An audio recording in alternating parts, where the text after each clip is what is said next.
Who we got? Darius Dixon. What's up?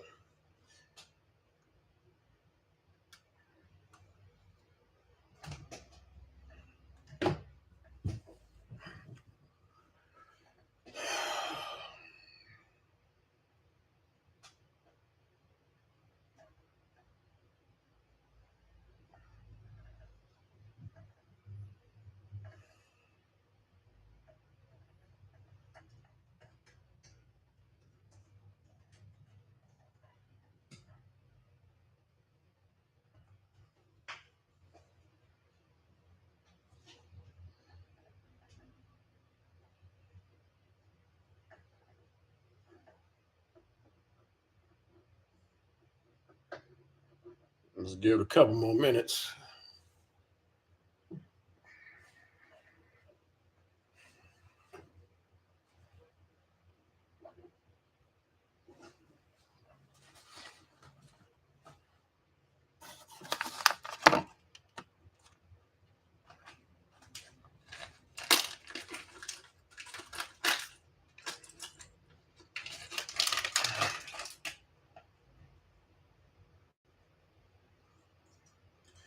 It's all good, man.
We're going to start just a minute, Andre.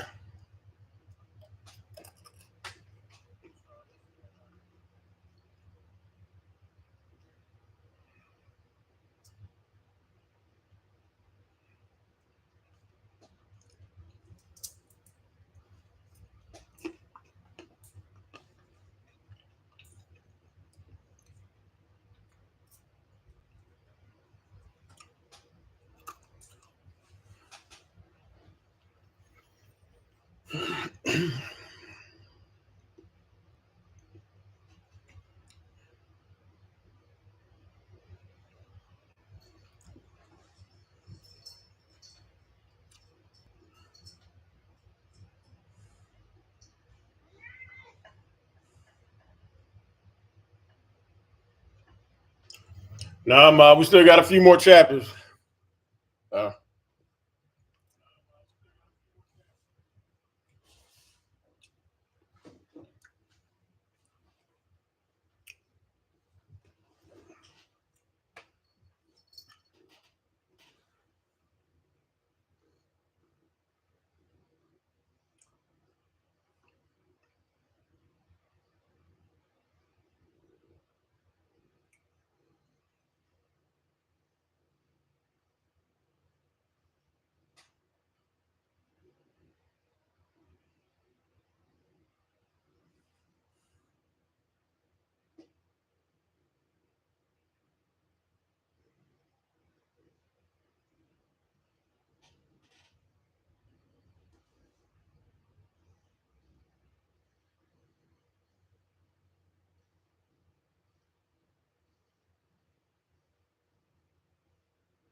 All right, we're going to go ahead and get started.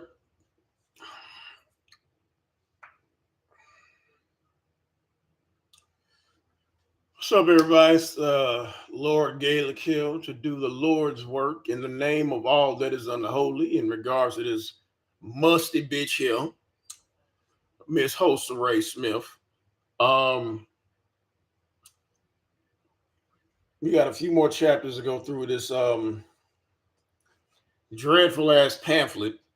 Y'all demanded, we're going to keep reading until we have the grand finale where we burn this motherfucker alive. So, hey, Linus.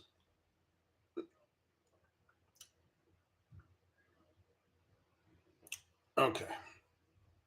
Now, I hope everybody's got your joints, your blunts, your switch, your sweets, your backwoods. If you're on a liquid diet like me, hope you got something to drink. That's the only way we're gonna be able to get through this shit. So, a few of us who have been reading the book together have gone over there and given some honest book reviews, and she's so unbothered by it, she decided to post how unbothered she is. Which usually means the bitch is extremely bothered. So, what, Steve? You want to read too? So yeah, she had to buy her own book. Pathetic. Had to give her own damn review. But hey, it is what it is. So let me go ahead and pull up first because I don't know what the fuck we gonna read next. I have no idea. So if y'all got y'all shit, go ahead and pull up, light up, whatever you gotta do.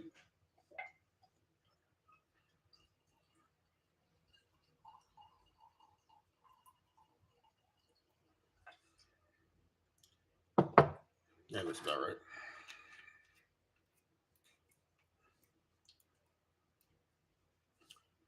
I know, Jess. Somebody told her she was like Shakespeare. Like, bitch, really?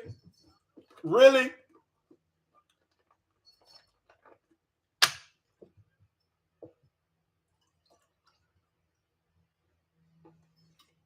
So I don't know.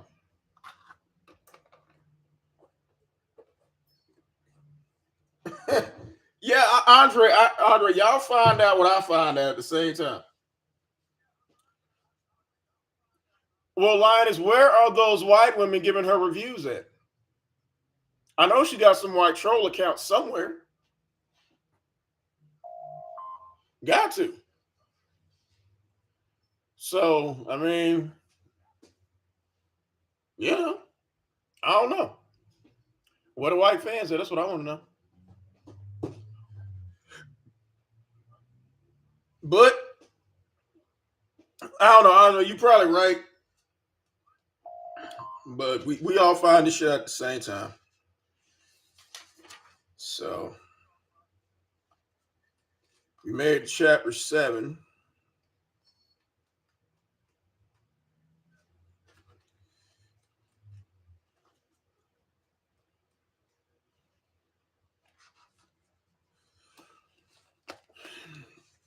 Okay. No, we made it past chapter 7. Made it past interracial dating. Of course not, Jess. We know that. We know that.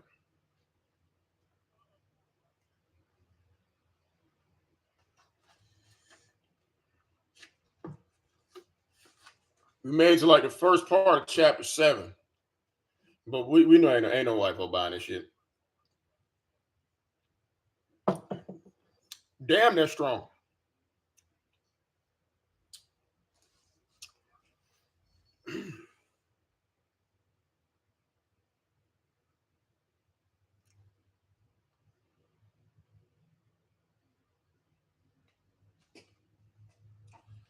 Okay. Modern day bride price. That's what this shit say right here. But there's the bitch won't stop. Okay. Bride price, also known as bride wealth or dowry, is a cultural practice in which the groom or his family pays a sum of money or goods to the bride's family in exchange for the right to marry her. Now, anybody like to wager on what this bitch bride price probably is? It's how she's never been married, but I mean, here we go. I know, Wilt's right. This practice is common in many societies and has been in existence for centuries, which we know this bitch went and copied straight from Google. The amount of bride price varies depending on the culture and the financial status of the families involved. In some cases, the bride price may be seen as a way of compensating the bride's family for the loss of their daughter. This bitch ran away and didn't nobody look for her. This bitch killed herself, didn't nobody care. So we can imagine what her price gonna be. While in others, it may be viewed as a symbol of the groom's commitment to his new family. Critics of the practice argue that it objectifies women and perpetuates gender inequality, as it implies that a woman's worth can be measured in monetary terms. This bitch broke, so what the fuck she talking about?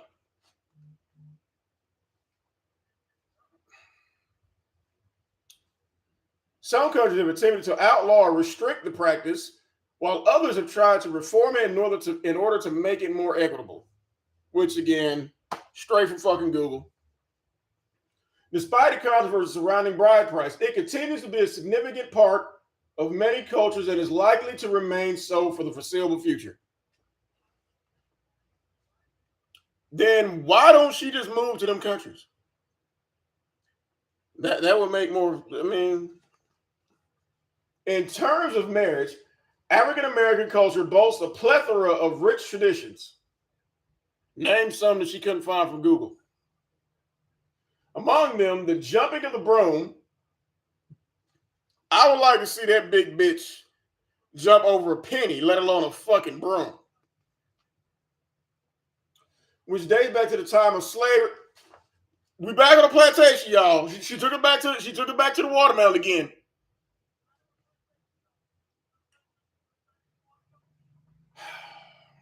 Back to the time of slavery in the U.S. is considered a crucial ritual. How would she know she's never done it? This practice involves newlyweds jumping over a broom together to mark the start of their new life. Again, whose broom is this bitch gonna jump over? Who? I don't know, Aisha, but I'm tired of going back to the plantation. I want to go back to Italy again. I mean, did we even go? She didn't take us to Italy, did she? No. Another notable custom is the bending of a kente cloth.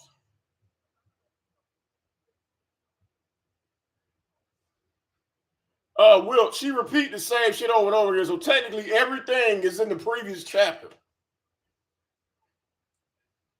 A special fabric originating from Ghana around the couple's shoulders or hands during the ceremony. This act represents the merging of two families in unity. African American weddings often include lively celebrations. Again, she's never been to one. With music and dancing that reflect the community's cultural heritage. Additionally, many families have their own unique traditions and customs that are passed down from generation to generation. The only thing that this bitch got passed down from generation to generation is welfare and getting pregnant by a married man. That's it. Some typical practices of African weddings include dowries or lobolas, exchanging gifts, again, straight from Google, donning elaborate wedding attire, and partaking in traditional ceremonies or rituals.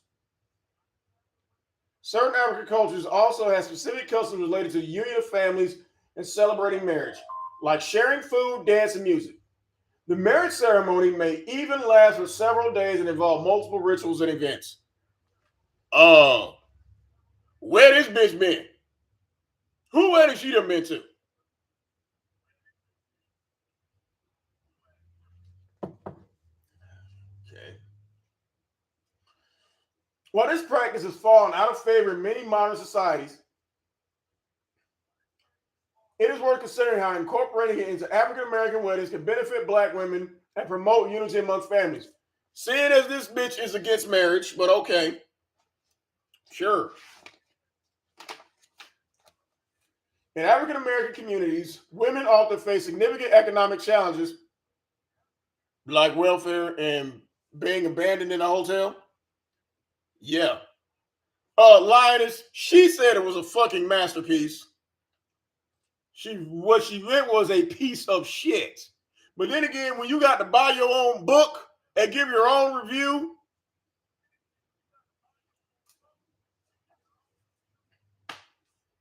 I guess.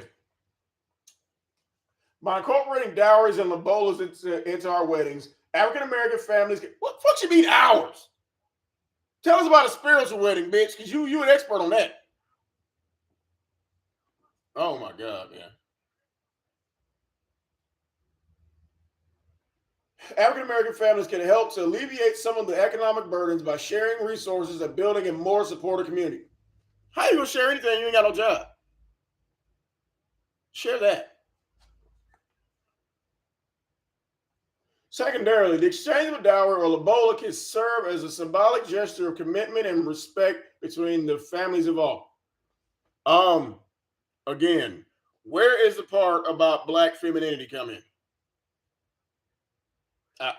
Where? When? This exchange is not only a transaction of material goods, but also a show of trust and goodwill that can strengthen relationships and promote greater unity among family members. Until you go to said family member's house and stake up said family member's grandmother's house, I think that will demand the return of a dowry. You do some shit like that. This can be especially important in African American families where there may be a history of broken relationships and fragmented communities. Okay, you got your family throwing shoes at you. You couldn't even go back home to the DMV with Big Kathy. So I can imagine what traditions y'all got over there. Incorporating the practice of dowries and labos in the African American wedding can also be a way of reclaiming and celebrating cultural traditions that have been lost over time. You won't eat their soul food, but you'll go there and get a fucking labola? Really? Okay.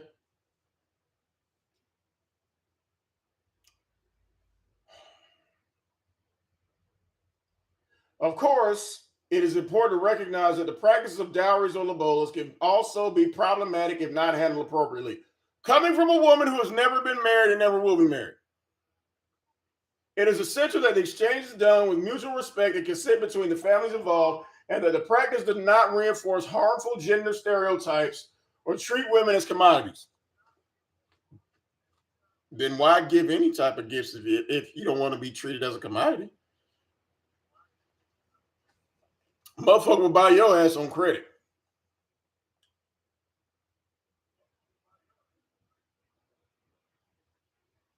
It is also important to be mindful of the financial and economic realities of the families involved and ensure that the exchange does not create undue burden or stress. Like buying a bitch with stank pussy thinking that you paid too much? Yeah. The practice of dowries or labolas in African American weddings can be a meaningful and beneficial tradition that promotes unity, supports women, and celebrates cultural heritage. Straight from fucking Google, African American families can strengthen their relationships and build a more supportive and resilient community. Now, usually, when she start giving y'all praise, she shit on y'all on the next couple pages. So I think this is the niggas ain't shit page. We're in chapter 8. Black hypergamy and materialism. Wow. This will be interesting.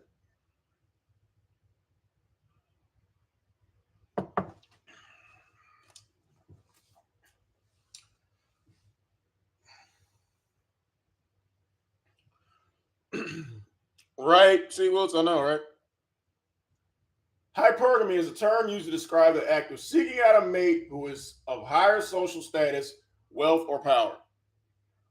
Webster couldn't have said it better. What's up, Kai?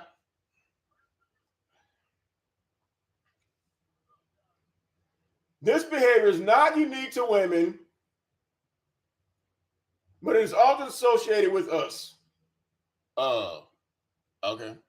Like when you start begging B Red and he told you to kick rocks, like that. Okay.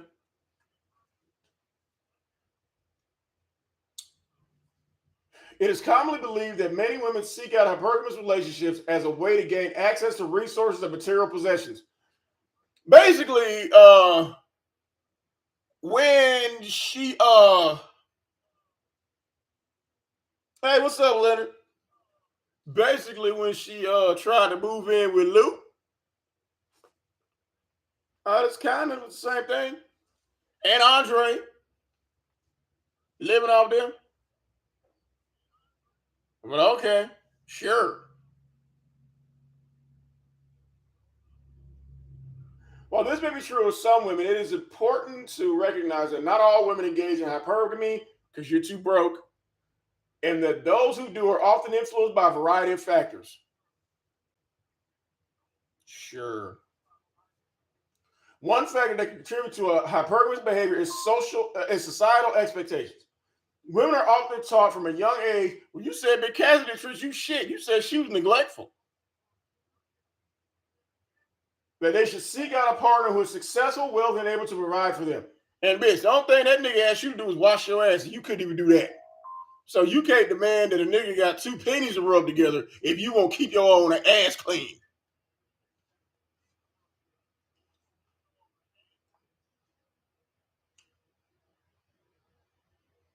Women are often taught from a young age that we already did. These expectations can be reinforced by popular culture, which often depicts hypergamous relationships in movies, television shows, and other forms of media, which is your whole life because you don't have anyone in real life to relate to.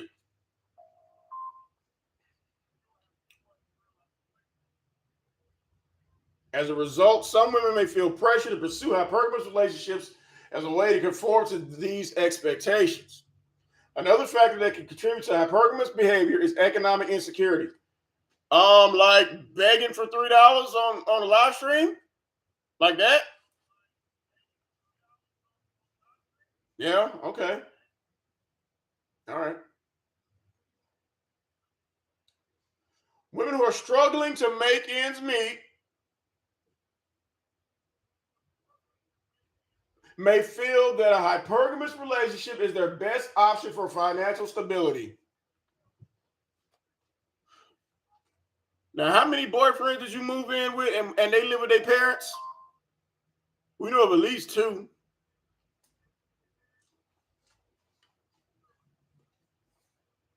This can be especially true for women who lack education or job skills. Let's see. A high school dropout who is unemployed. Sound familiar to anybody? Hmm. This can be especially true for women who lack, we read that, or who have been out of the workforce for an extended period of time, like your whole life. In these situations, seeking out a wealthy partner may be seen as a way to improve their financial situation. Well, bitch, you better find a way to cover that goddamn rent every month. One form of hypergamous relationship that has become increasingly popular is a sugar daddy and sugar baby dynamic. This type of relationship involves a wealthy older man, bitch, we know, who provides financial support to a younger woman in exchange for companionship, intimacy, or other forms of attention, which is why she has a problem with older men dating younger women because they're not looking at her old fat flabby ass.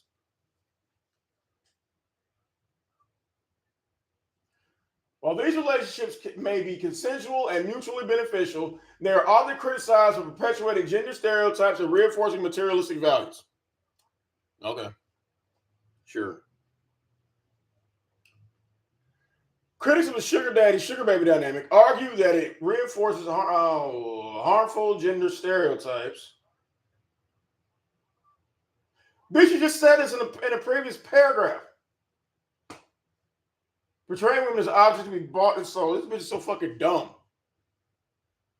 You don't say the same shit down here as you said up here. They also point out that these relationships often involve a power imbalance, with the sugar daddy holding more power and control over the relationship. Yeah, especially when you ain't got no job and you ain't got no education to go out and get one. The emphasis on material possessions and financial gain can lead to a superficial and transactional view of relationships, rather than a genuine connection based on mutual respect and love. Okay. Despite these criticisms, many women continue to seek out hypergamous relationships, including those with sugar daddies. And what in here teaches you how to reorganize your shoe closet? This is supposed to be teaching women how to be more feminine. This ain't teaching shit other than how to copy and paste shit from Google. The emphasis on material possessions and financial gain can lead to a superficial and transactional view of relationships, rather than a genuine connection based on mutual respect and love. But when it was working for you, you didn't have a problem, did you? Oh my God. Despite these criticisms, many women continue to seek out hypergamous relationships, including those with sugar daddies. While it is important to recognize the potential negative consequences of these relationships, it is also important to remember that every woman has a right to make her own choices and pursue her own happiness. So why do you care if a young girl gets with an older guy? Why do you care? Ultimately, it is up to each individual to decide what kind of relationship they want to have and what values are important to them. Okay.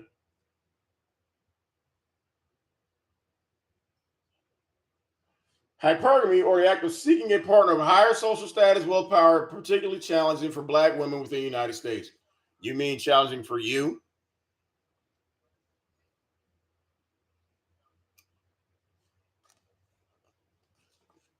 This is due in part to the economic disparities that exist between Black men and women, as well as between Black men and men of other racial groups. According to data from the U.S. Census Bureau, the median annual income for Black men is $45,438, compared to $54,700 for white men. $64,000 for who cares? For Asian men and $50,031 for Hispanic men. This means that Black men on average make less money than men of other racial groups in the United States. Then why can't you get one of those men?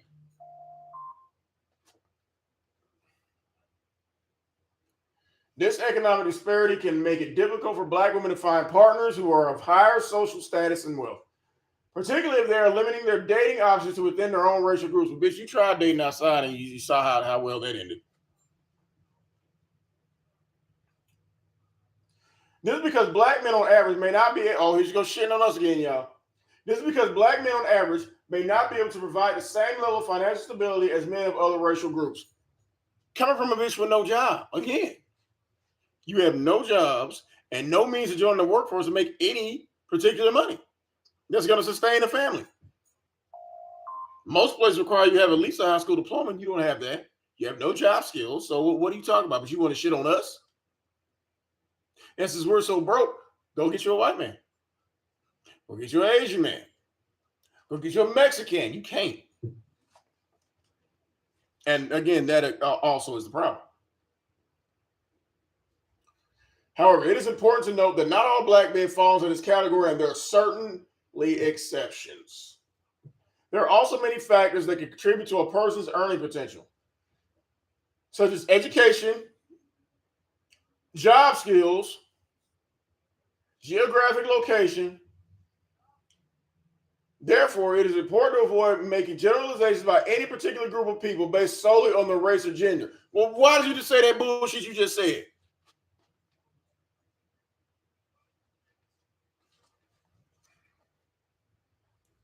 Despite the economic challenges that Black women may face when it comes to hypergamy, it is important to remember that hypergamy is not the only factor that determines the success or happiness of a relationship.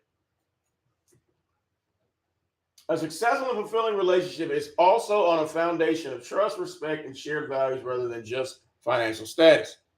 It is also worth noting that hypergamy itself can be problematic, as it can perpetuate gender and class-based inequalities. You said that already. Instead, it's important to focus on building healthy relationships based on mutual respect and genuine connection, rather than on superficial factors such as wealth and social status. Again, you said that on the previous fucking page. While hypergamy can be challenging for Black women due to economic disparities, it is important to avoid making generalizations and to focus on building healthy relationships based on mutual respect and shared values. You said the same thing in 3 paragraphs. By doing so, we can create a more equitable and just society for all. This bitch is so fucking stupid. She literally said the same thing in 4 paragraphs. Black female consumerism. Coming from a bitch with no job. I wrote about the black tax in an earlier chapter. And you're repeating it again. We notice what you do. As of 2022, the average income of employed Black women in the United States is $41,600. And you don't have a job, so you shouldn't be speaking on none of this shit. Which is significantly lower than the average income of white women who you worship, $52,400.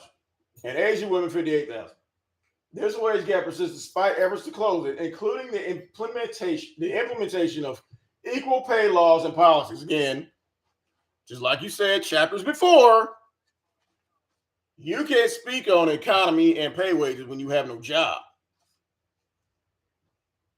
However, it is important to note that Black women are increasingly becoming entrepreneurs and business owners, and you're not. According to the National Women's Business Council, there are 2.4 million, here you go, stats from Google again. There are 2.4 million black-owned businesses in the United States generating over $42 billion in revenue. This represents a significant increase from previous years and suggests that black women are finding ways to create economic opportunities for ourselves and our communities. What are you contributing to? And I would love to know which article you ripped this shit from.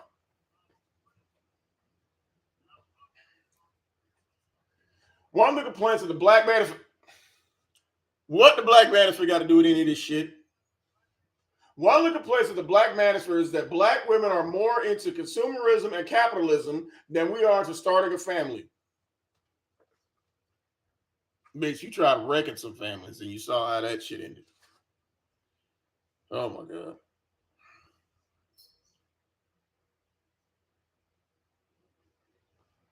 Black female consumerism is a significant and growing segment of the consumer market in the United States. Black women are often the targets of advertising and marketing campaigns, and our spending power has been estimated to be around 1.5 trillion annually. And you spend yours on subscribers. What, Steve? What?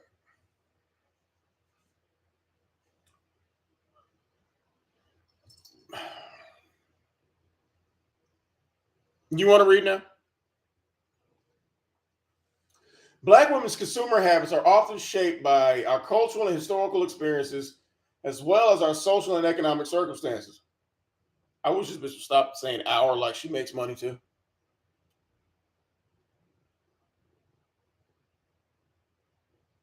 For example, many black women prioritize buying from black-owned businesses and seek out products that are inclusive of our unique beauty and fashion needs. Bitch, don't say our when it comes to beauty and fashion. Don't.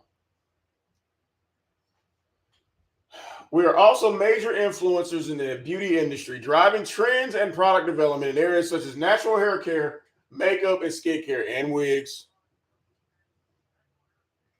The rise of social media has given black women a platform to share our experiences and perspectives on beauty and fashion, and has empowered us to demand greater representation and inclusivity in the industry.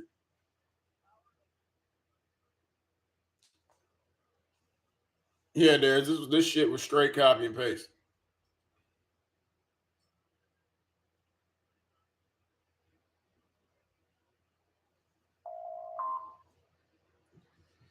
Despite our significant buying power, we have historically been underrepresented in the corporate world and have faced significant barriers when it comes to accessing capital and resources to start our own businesses. Okay. However, initiatives such as the Buy Black movement and the growing popularity of black owned businesses have provided new opportunities for black women entrepreneurs and consumers alike. Black women consumerism is a more powerful force in the consumer market, shaped by a variety of cultural, social, and economic factors. While there are still significant challenges to overcome, the rise of black owned businesses and a growing demand for inclusivity and representation in the black beauty industry suggests that there is potential for black women to use our consumer power to effect positive change within our community. Well, bitch, I don't think you can balance your consumer power is goddamn subscribers. So what are you talking about?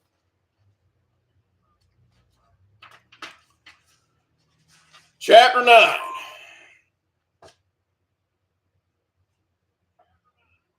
Black female autonomy. Hold on.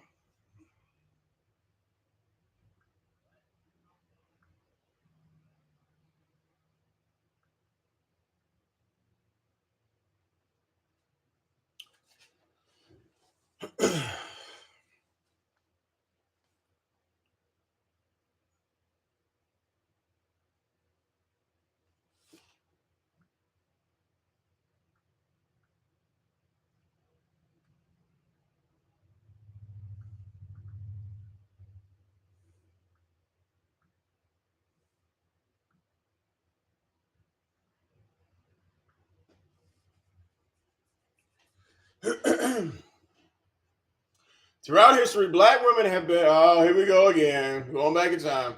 Throughout history, black women have been subjected to a plethora of negative stereotypes. Bitch, how you know all stereotypes? And they're not all stereotypes. Some of this shit is true.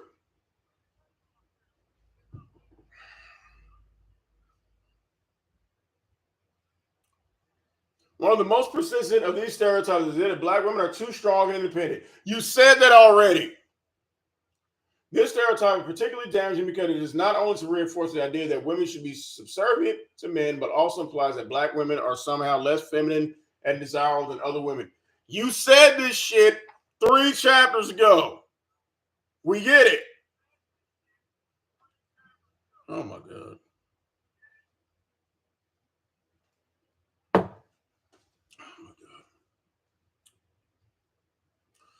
Unfortunately, the need for black women to take control in our community stems from the harsh reality that our men are often incarcerated, murdered, or simply not making the cut in education and finance. Well, bitch, I don't know about the first 2 things, but not making the cut in finance and education, you have no job and you dropped out of high school. So you, uh,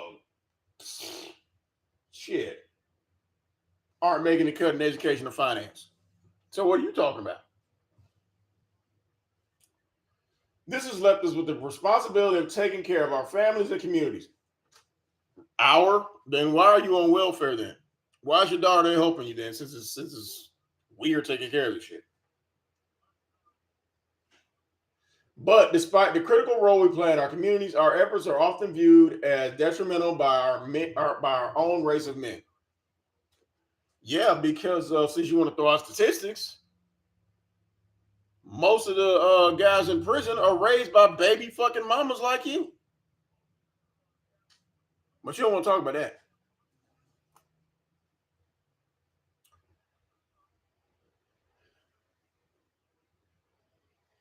This is because patriarchal values are deeply ingrained in our society, and many men feel threatened by women who take charge. We ain't threatened by no bitch who ain't got no job or no education. So I don't know what you're talking about. They may see our leadership as a challenge to their own authority, as a rejection of traditional gender roles. Well, then take care of your son by yourself then.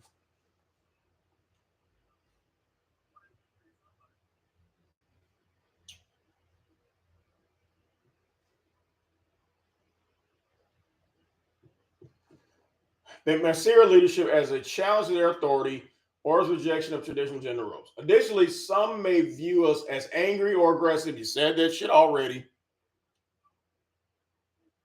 For simply standing up for ourselves in our communities. Bitch, stand up. You won't even get up to go check on your own son in the next room. So how the fuck are you gonna check on? Are you gonna stand up for anybody?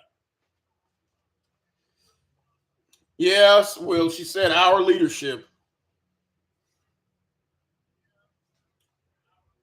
The truth is that black women have always been at the forefront of society of social justice movements, fighting for the rights and freedoms of all people, not just black women.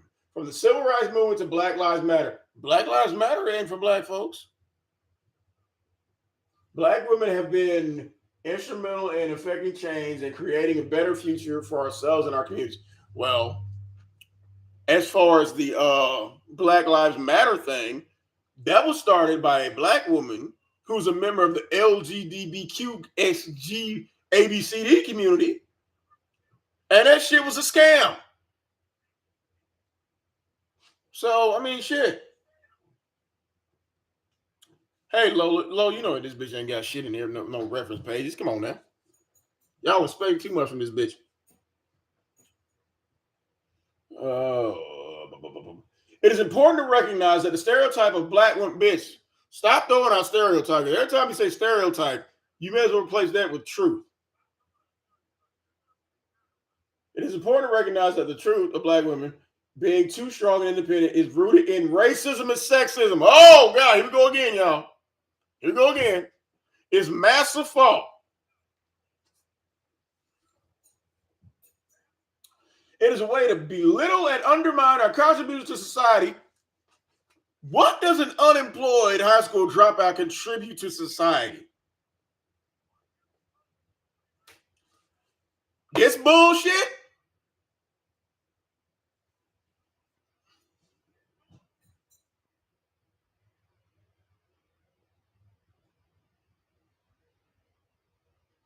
Instead, we should celebrate and uplift the strength and resilience of black women.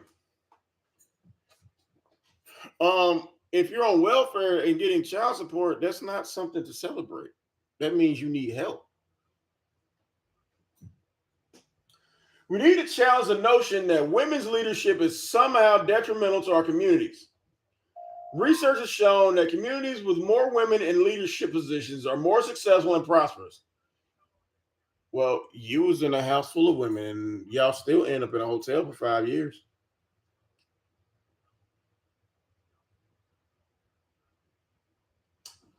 Women bring unique perspectives and skills to the table. And our leadership can help create a more inclusive and equitable society. Bitch, what are you leading? What are you leading, bitch? Because we're lost.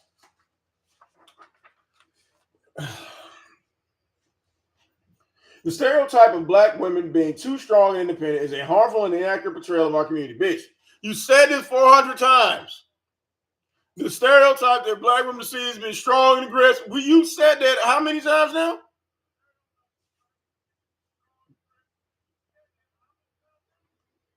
Our need to take control of our community stems from the challenges we face, like washing your ass. It is important to recognize and celebrate the strength and resilience of black women and to challenge harmful gender roles that limit our potential. Shit is wash and repeat.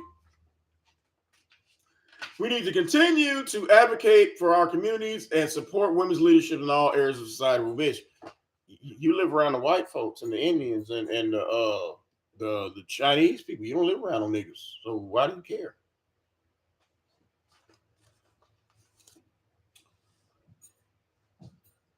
Black women's autonomy is an essential aspect of our well-being and success. Autonomy refers to, bitch, we know what autonomy means. Straight copy and paste. Autonomy refers to the ability to make decisions about one's own life without external influence or control. Bitch, we know we can go and Google this on Webster's dictionary. For black women, this means having the freedom to make choices about our bodies, our careers, our families, and our communities. Meaning, if she want to go out there and be a thought, we shouldn't judge her.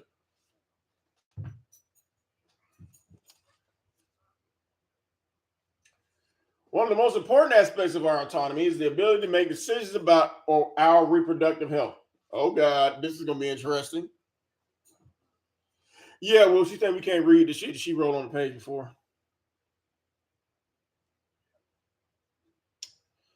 This has resulted in the higher rates of unintended pregnancies. Well, bitch, you don't count because your pregnancy was intentional by you. And material mortality among black women. Oh my God.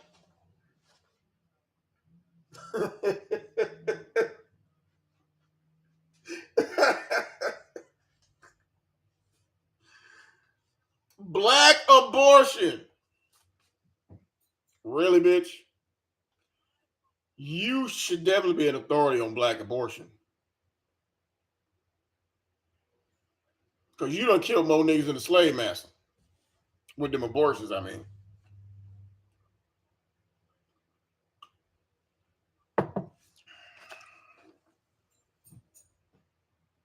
Margaret Sanger is known as a pioneer of the birth control movement, which obviously you know nothing about. But her legacy is tarnished by her association with the controversial Negro Project.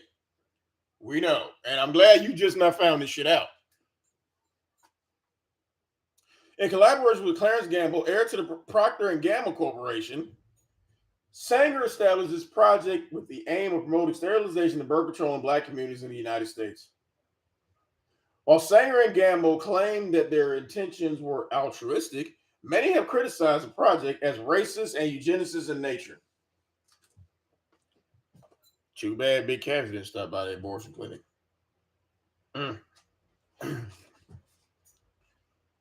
Sanger's involvement with the Negro Project began in the 1930s, a time when birth control was still illegal in many parts of the country. And black women in particular faced significant barriers to accessing healthcare. Sanger believed that access to birth control was essential for women's reproductive health and empowerment. Again, we've been through this. We're just mad that you just not found out about this shit. And she saw the Negro Project as a way to bring these services to underserved communities. However, critics have argued that the project was founded on racist and eugenics beliefs. Sanger and Gamble believed that birth control could be used to control the growth of the black population. Big Kathy skipped that meeting, didn't she? Which they saw as a threat to the social order. They also believed that certain groups of people, including those deemed feeble-minded, you and radio, should be prevented from reproducing through sterilization. Imagine the world. The implications of Sanger's involvement in the Negro Project are complex and controversial. On the one hand, the project did bring birth control services to underserved communities, which undoubtedly improved women's health and reproductive autonomy. On the other hand, the project also perpetuated harmful stereotypes about Black people and promoted eugenicist ideals. It is important to acknowledge the problematic aspects of the Negro Project and to recognize the harm that has been done to the Black community as a result of forced sterilization and important forms of reproductive repression. If I was Big Cat, I would take your ass to get chained up too. C. Wills, this has absolutely nothing to do with Black femininity. This is just this bitch copy and pasting some shit that she just found out about.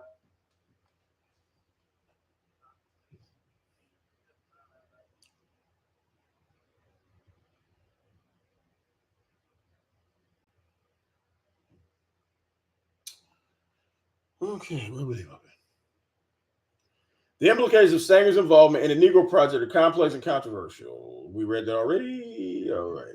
At the same time, it is also important to acknowledge the role of birth control and reproductive health care have played in advancing women's rights and improving public health. Ultimately, it is up to individuals and communities to decide how to reconcile these competing interests and work towards a more and equitable society. So, where's the download the pregnancy app from?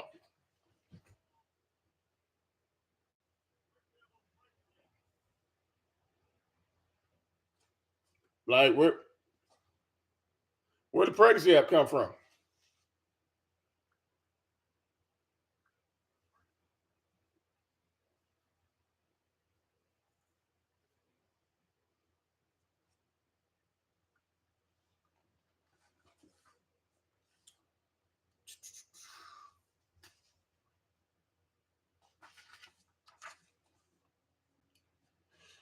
I've undergone multiple abortions.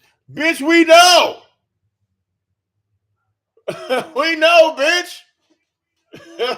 I've undergone multiple abortions. Duh.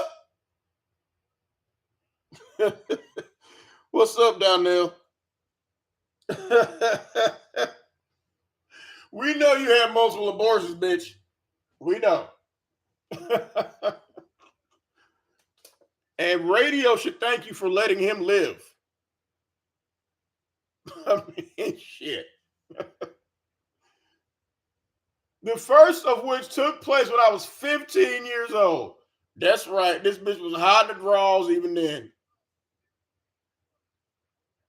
My boyfriend was a popular athlete at my high school who was 3 years older than me.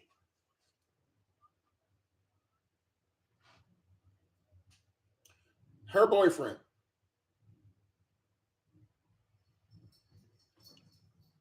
Her boyfriend. It's kind of funny how right before you talk about birth control, and right after that, this bitch talking about goddamn multiple abortions at 15. Now we know with her, boyfriend is code word for guy who's fucking me. I don't know. Hey, you. I look. I don't know about the age of consent, but shit. Well, Andre, I thought she had a record deal when she was 15. So either way, 15 must have been an amazing time for this bitch. Dropped out of high school, got your first abortion, got your record contract, all that shit.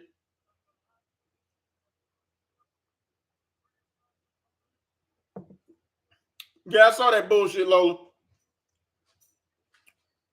I saw that.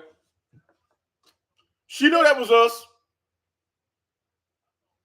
But I mean, hey, we're being honest. Because technically, we're reading the book together. We're giving honest opinions.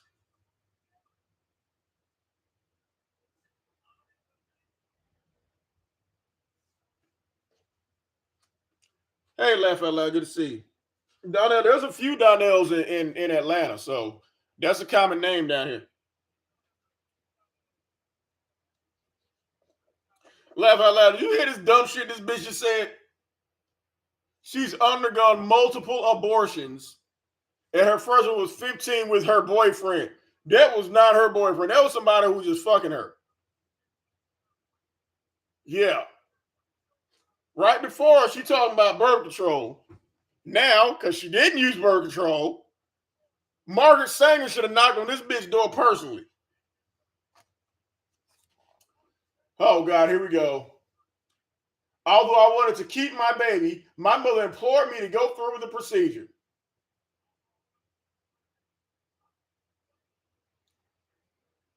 Lord Jesus.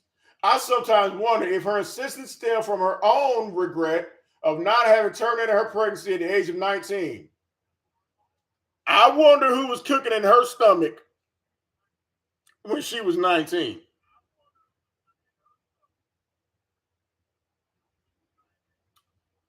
Not having terminated her pregnancy at 19. Did Big Kathy have this bitch at 19? Hmm? So what was Big Kathy telling Soncerae? I should have aborted you. That what it seems like. I don't know. That was looking like.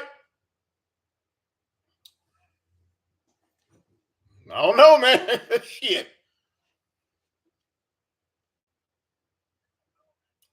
My mother was far from being a Oh, here you go shitting on Big Kathy.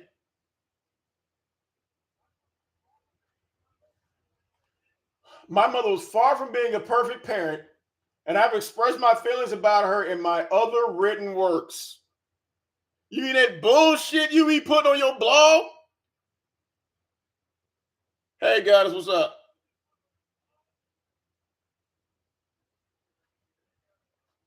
Yeah, guys, nigga, we're at part 3 of our rebuking service of this bitch. We doing the Lord's work over here.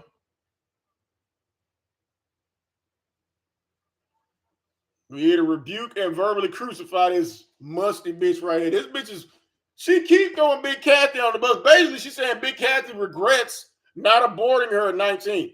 Bitch, we all regret Big Kathy not aborting you at 19.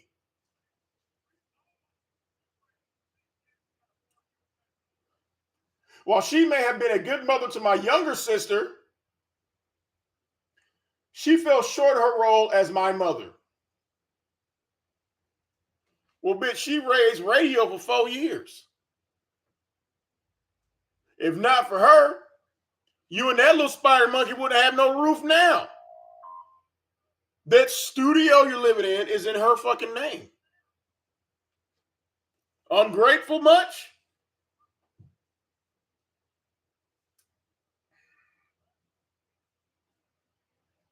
It is my belief that not every woman is meant to be a mother, including you.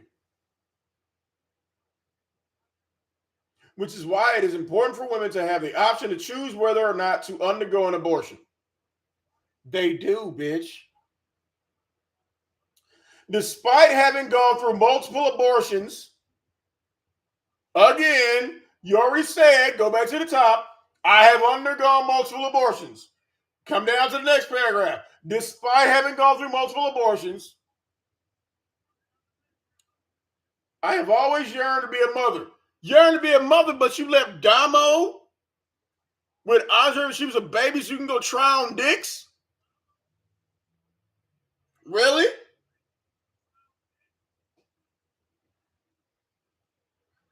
You yearn to be a mother so much, you lock radio up in the room with Damo so you can come on here and beg for $3? You yearn to be a mother so much you shoo them away when he come near you?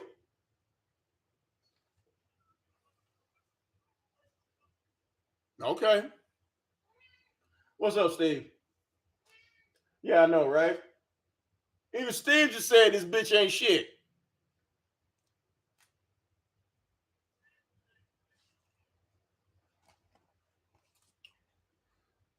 I had a daughter when I was 19. I had a son when I was 38. My first pregnancy was something that I had fervently prayed for.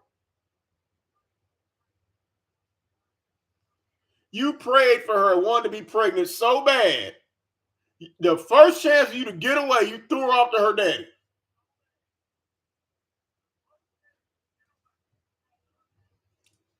Donnell, I think those miscarriages were abortions.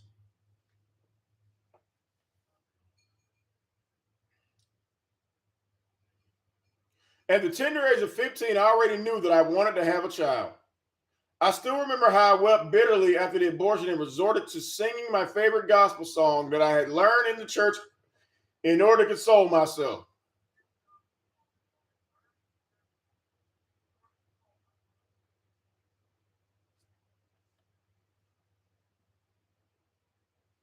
I sing because I'm stupid. I sing because I'm broke. I sing because I'm homeless. That's that song, bitch.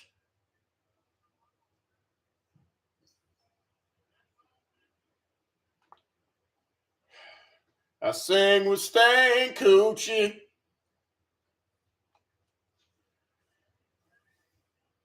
I sing to find my wig. My son is 5 and still in diapers. That's the reason why I sing. I sing because I spray him. I sing because I ain't shit. He's 5 and can't say mommy. That's the reason why I sing. That song, bitch. Glory, hallelujah. Send me $3 before I'm back at the hotel. That's the reason why I sing. I sing because the rent's due. I sing because I'm fat. I sing because I have no job. That's the reason why I sing. I sing because this book's horrible. I sing because I'm dumb. I sing because I'm orange. That's the reason why I sing. I sing because I'm musty. I sing because of this wig. I sing because my kid can't talk. That's the reason why I said that song, bitch. That gospel. So that what you be singing? Mm.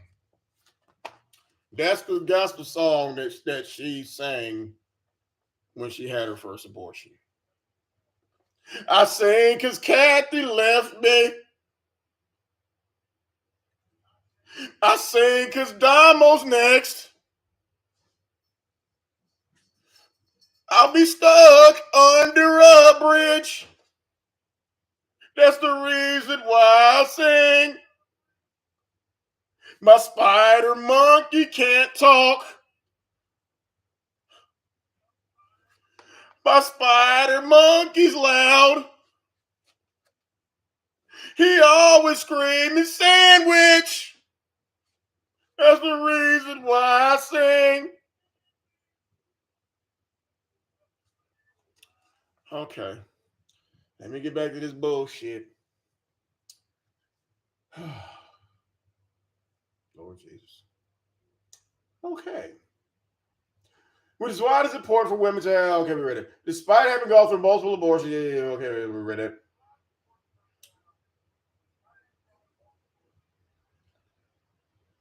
The process was excruciatingly painful, but I managed to get through with the help of my faith. Your faith? Bitch! Multiple abortions. That makes you a mass murderer. Like, did this bitch really just say, oh my God. The process was excruciatingly painful, but I managed to get through it with the help of my faith? Faith in who, bitch? Jason? Chucky? This bitch got more bodies than Jason. Oh my God. What faith you got, bitch, where you keep killing babies? What faith is that? Wow. Here we go. Religion plays a significant role in many people's decision-making process. I get it. Because the Bible is the bloodiest book ever written. So I see where you get that from.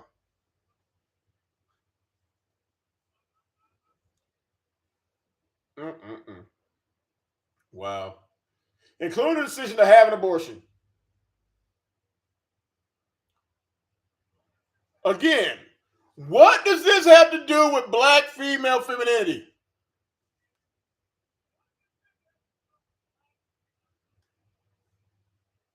Oh my God, this bitch is hilarious, man. Different religions have different beliefs and teachings regarding abortion, which can influence how individuals approach the time. Well, bitch, you had an abortion for every religion on earth. I mean, Christian, Catholic, Buddhist, Muslim, Jew. We start counting at 8. I mean, goddamn. Bitch, goddamn radio need to be thanking his stars that he alive that you let him live. Now, y'all, I can't wait till this bitch die and she get to the pearly gates and all her abortions is waiting on her like,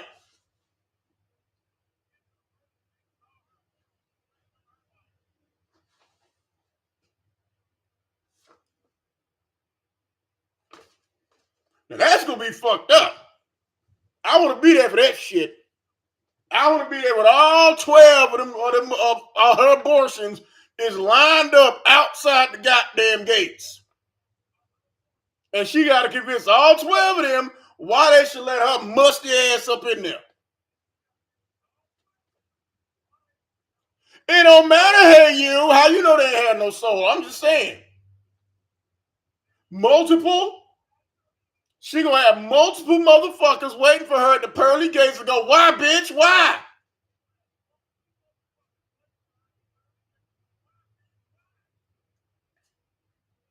I can understand if she killed Radio and Damo too, but I'll be like, why you let them motherfuckers live? Especially if one of them abortions wasn't autistic. I'd be mad as a motherfucker. Like, bitch, if you let me live, I would have talked.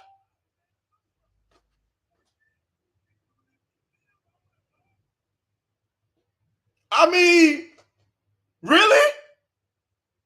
Like, you wouldn't have had to potty train me. I was good. I would have been able to talk by the time I was 2. This motherfucker 5 and he still can't talk, but you let him live? You got some explaining to do, bitch.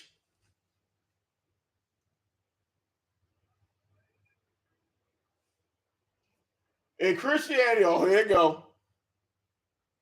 Wouldn't you be mad, Andre, if goddamn it, let's look at, okay, let's count everybody. Me, Andre, Donnell, Laugh Out Loud, C. Wilts, H. Mob. That's 6. Let's say this bitch aborted all 6 of us, but she let radio live. And that nigga gets sprayed in the face and shit. Going,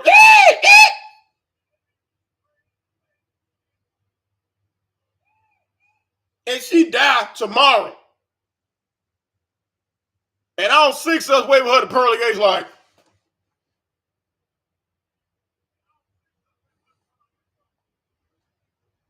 And you know what we gonna say before we turn that bitch around and tell her to go downstairs? Sandwich! That's what the fuck I'ma say. Bitch, go that way. Straight down the steps. You can't come up in here. Shit. Right. You let the one who can't talk live.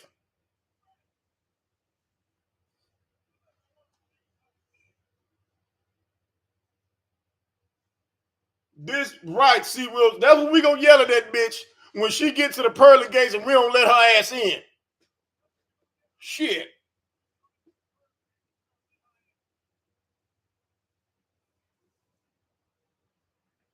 In Christianity, the Bible does not explicitly mention abortion, but it does explicitly mention stoning disreputable women.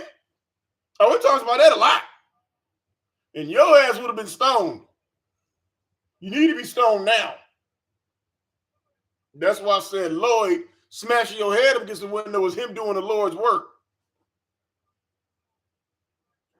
But many Christians believe that it is morally wrong because of the belief that life begins at conception. So that's why you switch to Buddhism, so you can sleep at night when you killed your babies. That makes sense. I think that's why this bitch switched to Buddhism, y'all. So when you do get to the pearly gates, what's you gonna tell them? Wait a minute. I'm Buddhist. It's okay to kill babies in my religion.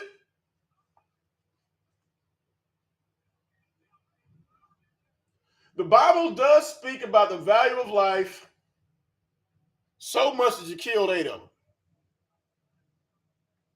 And many Christians interpreted this to mean that all life, including that of the unborn, is sacred and should be protected. Oh God, here the bitch go, quoting from the Bible. For example, Psalm 139:13-16, it says, "For you created my inmost being, you knit me together in my mother's womb. I praise you because I am fearfully and wonderfully made." Except you can't talk. Your works are wonderful. I know that full well. My frame was not hidden from you when I was made in the secret place, when I was woven together. You mean when your daddy's pullout game wasn't shit?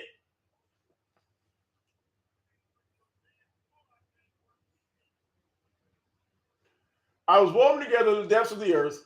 Your eyes saw my unformed body. All the days ordained me were written in your book before one of them came to be. Bitch. Huh?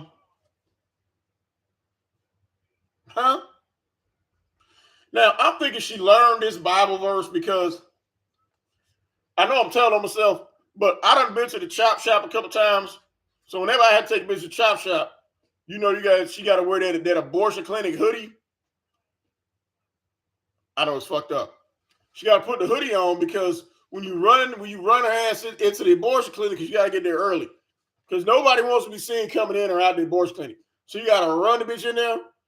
And you know, the God Squad, they park across the street, so they can't come on the property. But they be hiding behind bushes and shit. So you get out the car, the God Squad will jump up, and they be holding the baby doll and shit. They're like, murderer! And then they be holding a little sign of his shit. You know, the sign be like, what the sign be saying? You know, the sign be like, they be having like Bible verses and shit on the sign. And see, you gotta run the bitch in there. because she turned around and looked at the God Squad, because they might have like the baby doll and shit, and that Bible verse might make her feel guilty. Like, nah, you gotta rush her ass up in there because y'all done spent the whole night talking about this shit. We gonna rush her ass in there. We gonna go in there. We gonna get the goddamn procedure done. Yeah, we gonna still be together, and then that'll be it. When really, you don't ever want to see that bitch again. You know what I mean? So I know Soncerae has been through this shit plenty times. So that's where she learned that Bible verse, because I know she done got out the car and she probably one of the bitches that tried to turn around and look at the sign and act like she don't want to go through the abortion. Hell nah, you gotta run her ass up in there. So that's what she learned is this goddamn Bible verse from. Shit. Okay.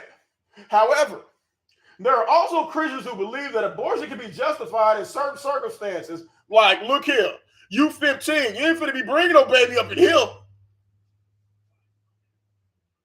Such as when the mother's life is in danger. Bitch, your life is in danger. You 15 and you come home pregnant? And then you say your family didn't even like you? How do you think they feel about a little you? Oh yeah, bitch, your life was in danger. In cases of rape or incest, or when the fetus has a severe or life-threatening condition. These Christians may interpret biblical teachings on compassion and mercy as a basis for allowing for abortion in certain circumstances. Bitch, what the fuck does that have to do with you being 15 and being pregnant and Big Kathy said, hell no? Oh, Bob, what's up? I didn't see you in here.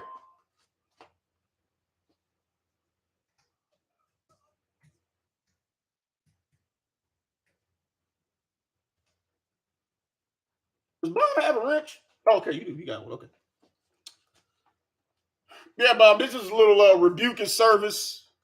Oh, this bullshit. Now, Bob, listen very carefully because she wrote a book on black femininity. Okay? And we over halfway through the book and we still ain't figured out shit about femininity. Okay? Everybody is waiting to learn how to put on deodorant. This bitch gonna teach y'all how to do makeup, how to put on a wig properly. Now, we haven't gotten there yet. Bob, I actually got a refund. I paid $21 for this bullshit. And I contacted Amazon like, look, this shit is false advertising. Okay, I said I had a book club meeting and we was reading this shit and none of the women in the chat learned how to put on lipstick. So Amazon refunded my money, but they told me to keep the book. I'm like, I don't want to keep the book. But they was like, keep the book. Here's your money back. Like they refunded my credit card like that. I don't know. But they say they don't want the motherfucker back. Okay. Where we at? Okay. Now, Bob, if you ain't been catching up, this bitch is basically been copy and pasting stuff from Google, putting it on here like she really understands the shit. So she also says, Bob, I know you're light skinned, but you're not light skinned enough. Because she said that if y'all want to be feminine, y'all need to be white women. She said it in the beginning of the book. She said it multiple times. Y'all got to be white women. And was talking about statistics of how black women got the most STDs, all that shit. So that's all that's in this damn book. Basically, black women running black holes and shit. Yeah, and she even left statistics as the percentages of black women who have chlamydia. I'm like, okay. You can tell how many black women got chlamydia and gonorrhea, but what about the percentage of black women who got college degrees? She didn't want to put that in here. Everything she been putting was like black hoes losing, light skinned girls think they the shit. All this is insecurities and her raving against black women who she don't like. She said how Cardi B and Megan Thee Stallion are hoes, but she got a train ran on her. Megan didn't get no train ran on her. Megan just got shot. So basically what she was saying in the book is she's mad because she was saying that she got passed around the industry too, but them bitches got paid and she didn't. So that's why she don't like Megan and Cardi, because they actually got the full potential out they pussy and she didn't. So I don't know. But yeah.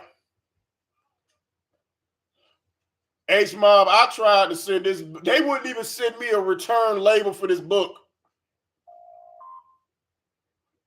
I don't figure out how to post a little email they sent me. They said, right, you got an OnlyFans account, ain't nobody over there. Meanwhile, Bomb was the one Bomb was before OnlyFans and she was making money.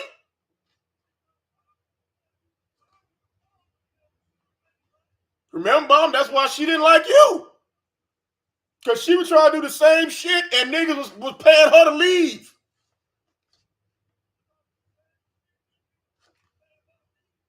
Bomb didn't got a husband out of it. This bitch fucked other people's husbands and ended up in a hotel.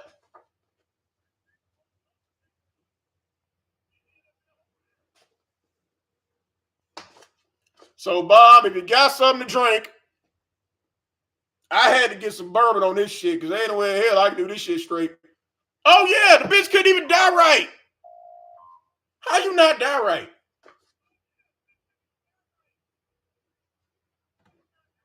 You got to be a stupid motherfucker if you can't even die right.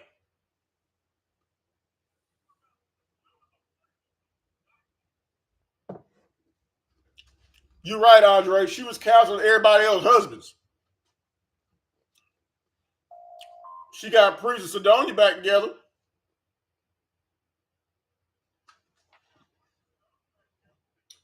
Now, where we at on this bullshit?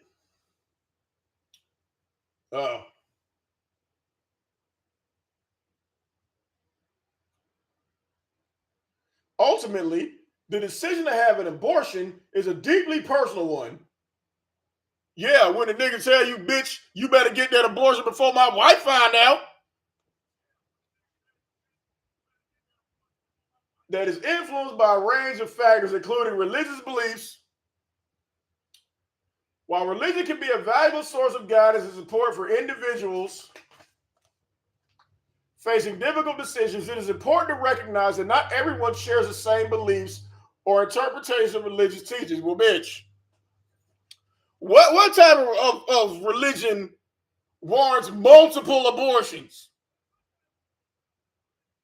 Like you had to get them abortions before them niggas' wives found out.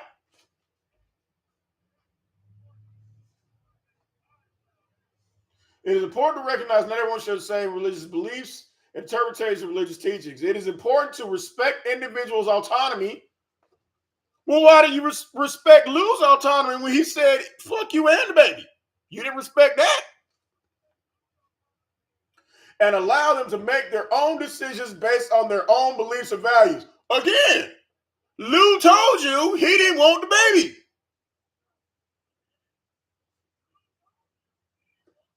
That's why we said, bitch, that's your baby. Oh my God. Yo. Celibacy and abstinence.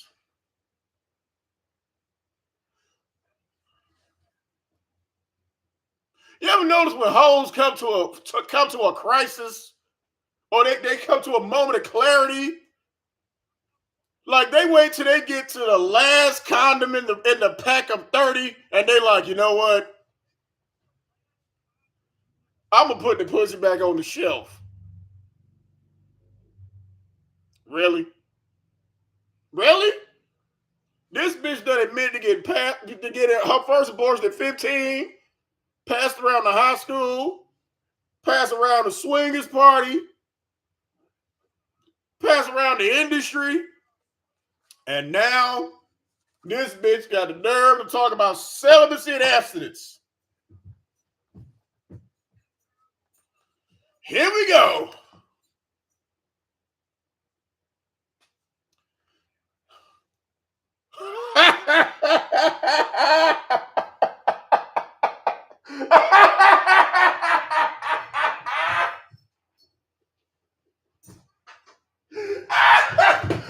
Oh shit! Oh my god!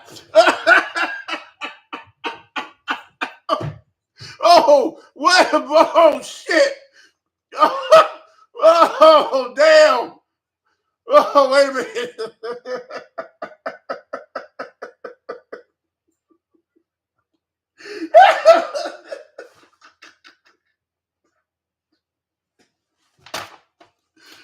This bitch said, "Oh shit! I have practiced celibacy for most of my adult life."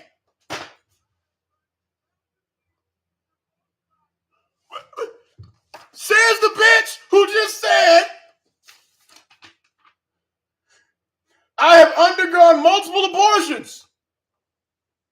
Despite having gone through multiple abortions, I have practiced celibacy for most of my adult life." Bitch, when?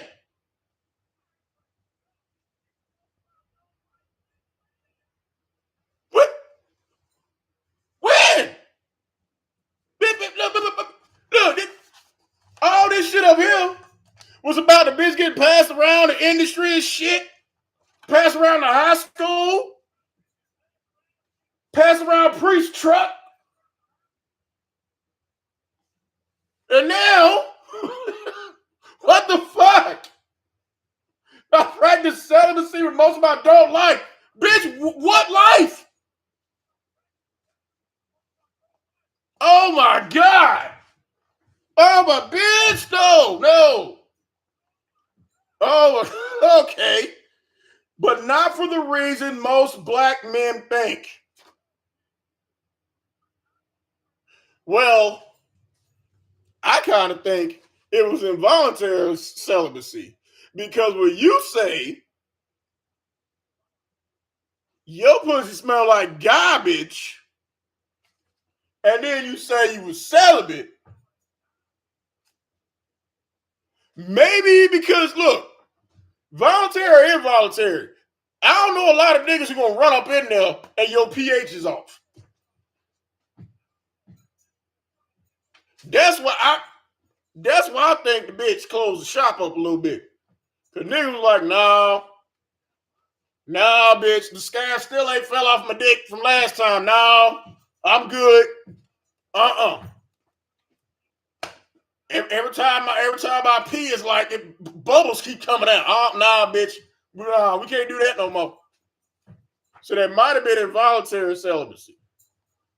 Maybe. Oh, but here you go telling on herself.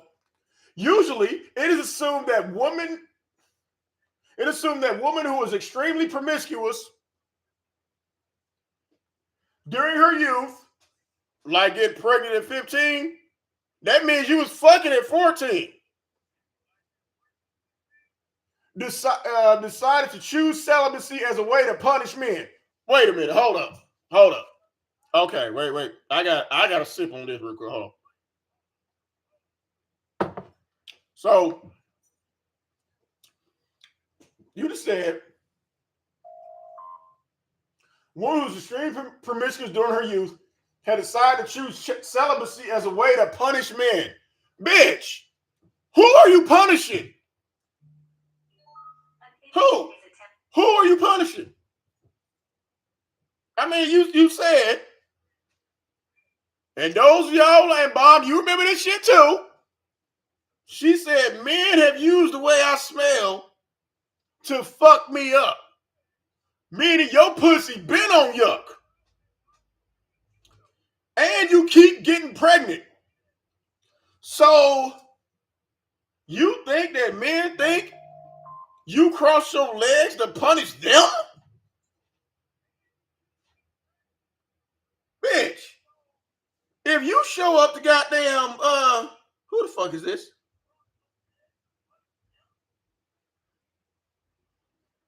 If you think that, what the fuck? Hold on. What this motherfucker want?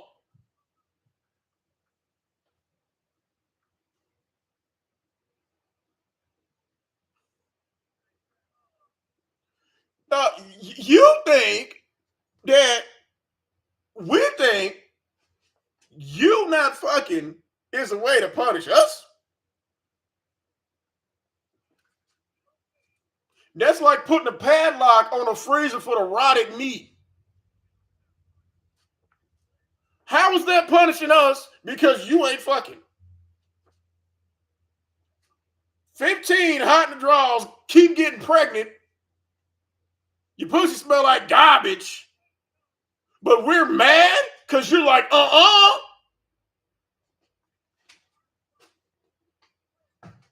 Really? You really expect us to believe that shit? Okay.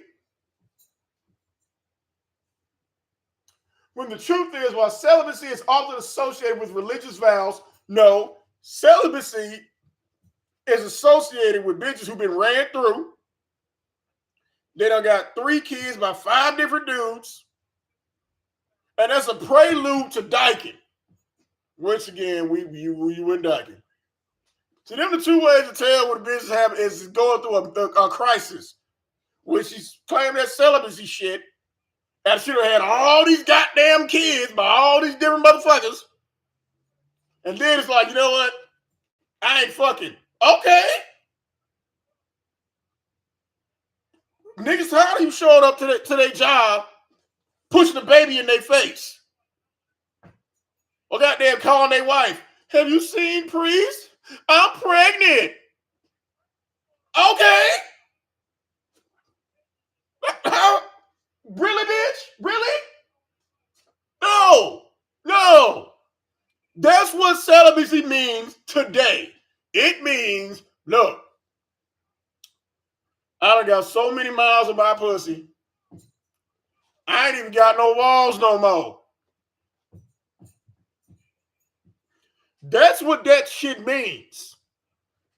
And you get what's called home remorse. You done pass out all that pussy and ain't got shit to show for it. Like I said, a wet pussy and a dry purse don't match.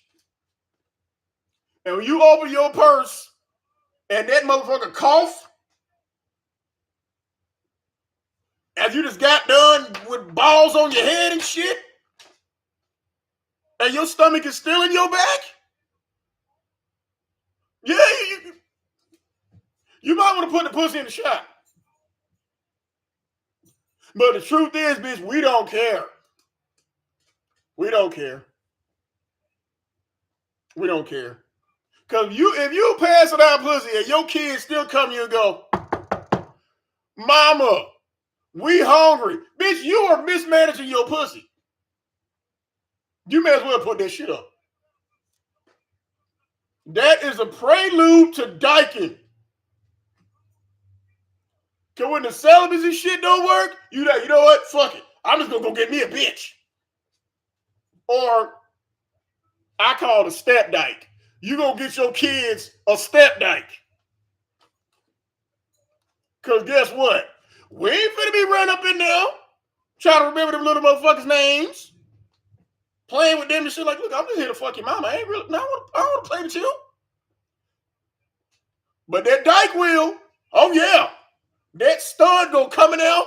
That stud gonna be braiding hair, throwing a football, doing homework, and breaking the bitch off. We ain't gonna do that shit for what? So, That's what I think you need to go ahead and do. Go and get you a bitch. Cause that celibacy shit, we ain't look. Like I said, bitch, you got 2 kids by 2 different niggas and nothing to show for it. So instead of getting all them abortions, put your pussy on Craigslist and let one of them trannies buy it.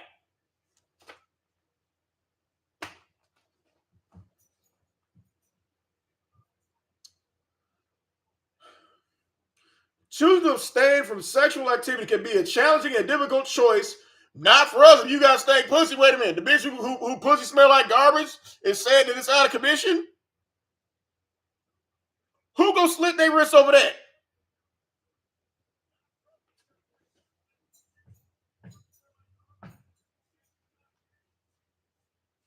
Steve. Steve.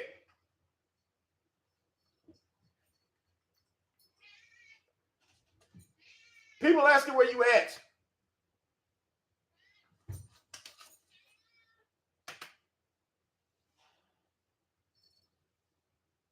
Waves, you like being on camera.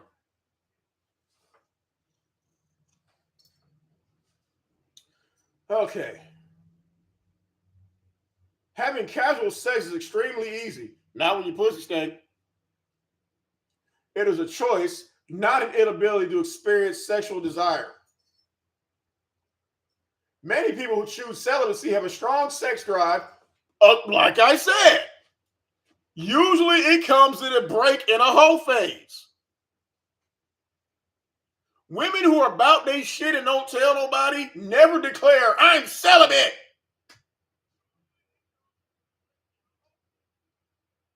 The women who declare they celibate gotta borrow somebody's fingers to keep up with the number of dicks they done had. Like, yeah.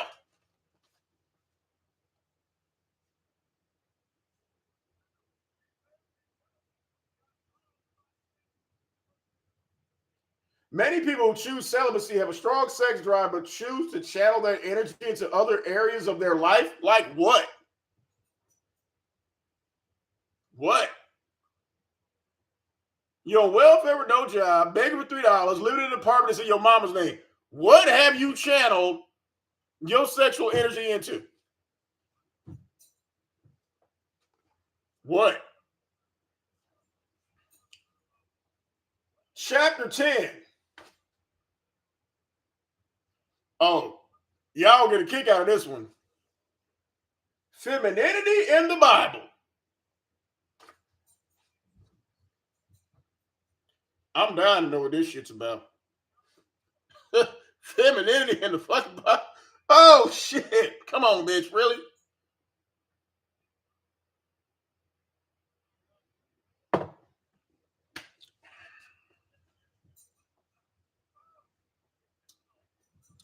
Make sure y'all hit the likes on the way in here.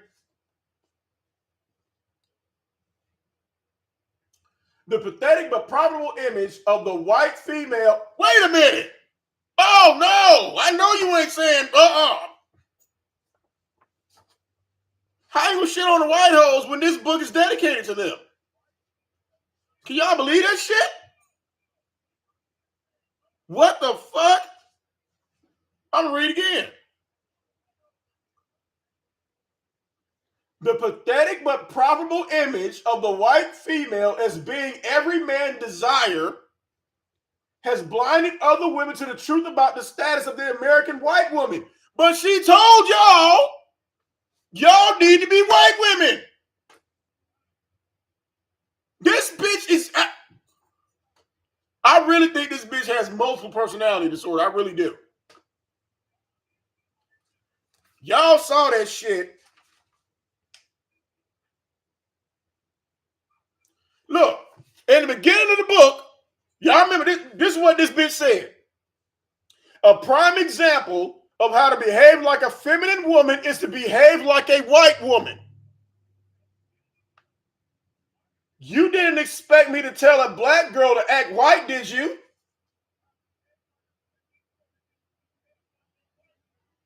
That's why I say the prime example is a white woman. That's what she said. Now she's saying the pathetic but proudful image of the white female as being every man's desire has blinded other women to the truth about the status of the American white woman being prostituted and abused by white male corporate America. But she just told y'all in a black femininity guide, y'all need to be like white women. It can't be just me. That's what the bitch said. This bitch said talking about how the high rate of STDs around black women, that y'all got the gold medal in the clap, gonorrhea, all that shit. According to her, and she got it from the CDC, now she's saying white women ain't shit. Well, bitch, which is it? This bitch is fucking bonkers for real. When I read that on page 69 of Michael Porter's Conspiracy to Destroy the Black Woman,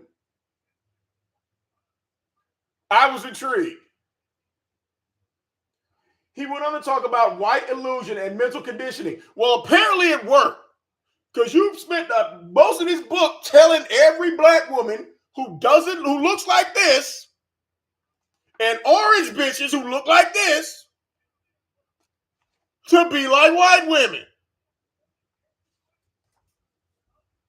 Man, I see why Amazon gave me my money back so quick and didn't want this shit back. He stated that some black women have stayed connected to our ethnic group, but he also stated that most of us will fall into the white male supremacist book of the illusion of white femininity. Does this bitch even understand what she's reading?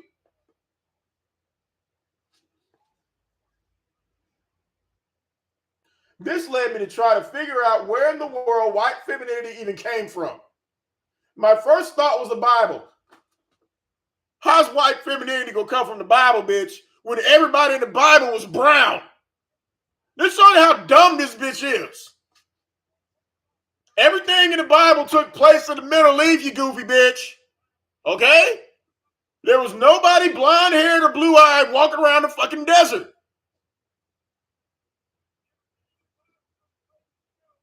The lightest person in this room might be Bomb Cherry. And everybody over there was darker than her.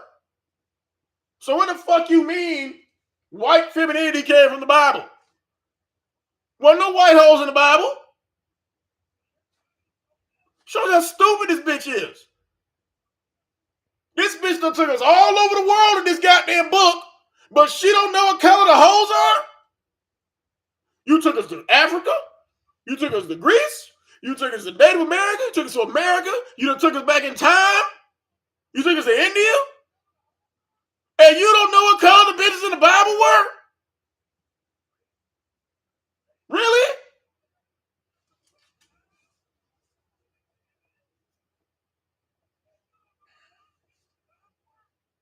The concept of femininity has evolved over time and has been shaped by a variety of cultural and historical factors. We know. You copied and pasted a lot of historical data and put it in here. We know. But you don't know that we know that you don't know what the fuck you're talking about. In many societies, femininity has traditionally been associated with qualities such as nurturing, which you don't know nothing about, because anytime your son tries to hug you, you shoo him away and you spray him with a water bottle. So the nurturing, no. Gentleness, you spray him with a fucking water bottle. Sensitivity, you lock him in a room and throw a ball in there that he's afraid of. And passivity, you're definitely passive. Because when he comes in there screaming, you pick up your fucking bullhorn. As I spoke about in an earlier chapter, you speak about the same shit in every chapter. The earliest influence on the concept of femininity can be traced back to ancient Greek mythology. Bitch. Don't tell nobody I told you But the shit that supposedly went on in the Bible happened before it happened in Greece. Okay?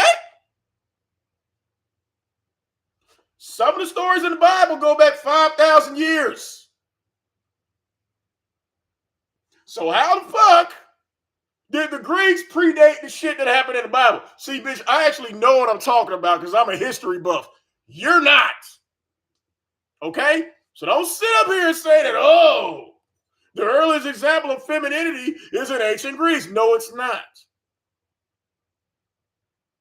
Sorry. I'm going to give you a little history lesson, bitch. So your next pamphlet come out, you might know a little bit what you're talking about, okay? The oldest skeleton was found in Africa. Egypt is located in Africa. The oldest grave is found in Egypt, not Greece. Okay? Write this down, bitch, because I know you like to steal shit. This is a freebie. So, no, the earliest example of femininity is not in ancient Greece. The oldest the oldest Egyptian statue and painting goes back about 5,000 years, bitch. The oldest Greek statue goes back 3,000 years. See, I don't need Wikipedia for that, bitch. I already knew that, okay? So next time you put some shit on paper, make sure the person reading it doesn't know what the fuck they're talking about. Of course, with you, everybody know you know what the fuck you're talking about. So no, bitch, the earliest example of femininity did not come from ancient Greek mythology. No. Egypt is a little bit closer to Africa than Greece is. Which means the people in Egypt got their shit together before the Greeks did. But this bitch is dumb as fuck, but we gonna let her do that. Oh God, here we go about the goddesses again. Where the goddesses Athena and Aphrodite represented two different ideals of womanhood. Again, the oldest stories about Athena and Aphrodite go back about 3,000 years. Since you named Isis in here, which you probably didn't, was an Egyptian god. And the earliest stories about Isis is 5,000 years old. But we're going to let you spew this bullshit. You don't know what the fuck you're talking about. Athena, oh, here you go. Copy this shit straight from Wikipedia. Athena as the embodiment of strength and wisdom, and Aphrodite as the embodiment of beauty and desire, which you know nothing about. Let's break this shit down. Athena, strength and wisdom. We just proved how dumb you are, so the wisdom don't count. Strength, well, to hold that Teflon wig on your head, yeah. Okay. Beauty, even when you chisel all that casket-ready makeup off, bitch, you look like me. Beard and everything. Desire. Bitch, you can't get that pussy away. That's why your OnlyFans is dry as Moses' bones. During the medieval period, oh shit, y'all, now we time traveling again. During the medieval period, the concept of femininity was largely defined by the church, which viewed women as being inferior to men before being assigned subservient roles. This was reflected in the art and literature of the time, which often portrayed women as weak and passive. Again, what does this have to do with this shit right here where you're claiming to teach women how to put on lipstick properly? Because assuming these women in here actually give a fuck, bitch, they're doomed trying to learn femininity from your ass. Oh no.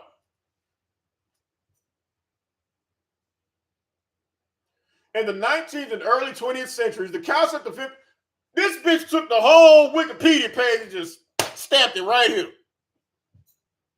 Plagiarism at its best. In the 19th and 20th centuries, the concept of femininity began to shift as women began to fight for their rights and challenge traditional gender roles. Yeah, bitch, them women were actually trying to get jobs. So, yeah. Use that example and go get a fucking job. The suffrage movement and the rise of feminism played a significant role in redefining femininity and challenge gender stereotypes. Why don't you do it in your next book? Talk about the institution of the GED program. Says you are a high school dropout. Do some research on when the first woman to get her GED. What was she like?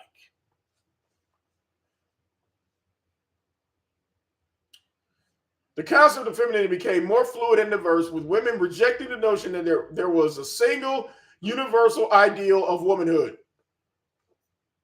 I bet they pussy didn't stink. Today, the concept of femininity continues to evolve. You said the same shit in the beginning of the book. Today, the concept of femininity continues to evolve and is influenced by a variety of factors, including cultural norms, media representatives, and social movements. Well, bitch, socially move your ass to a goddamn job fair. While there is still a long way to go in terms of achieving gender equality, the evolving concept of femininity reflects the ongoing struggle for women's rights and the recognition of the diversity and complexity of women's experiences. I couldn't have said it any better than Google, and neither could you. Femininity in the Bible has... Bitch, how you gonna go from the Bible to Greece to the Middle Ages back to the Bible when the chapter is called Femininity in the Bible? Bitch, we left the Bible right here. Then we went to Greece. Then we left Greece. We went to the Middle Ages. Now we're back in the Bible. I'm getting car sick.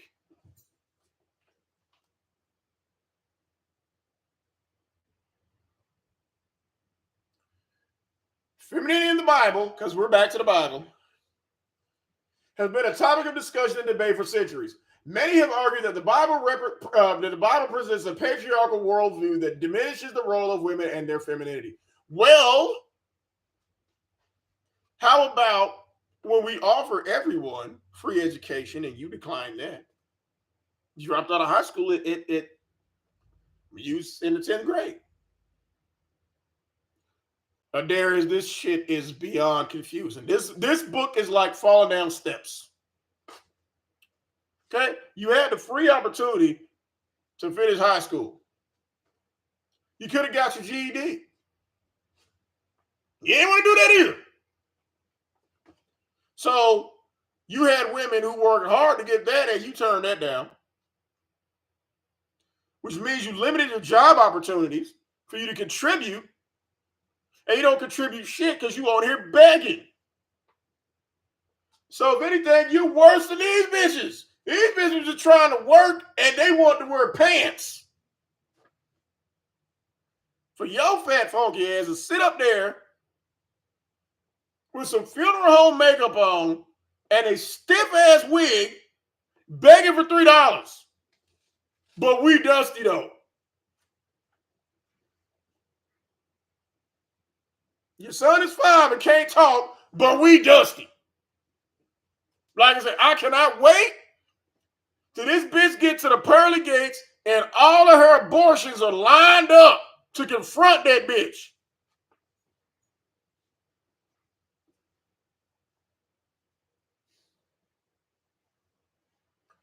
One of the most prominent figures in the Bible is the Virgin Mary.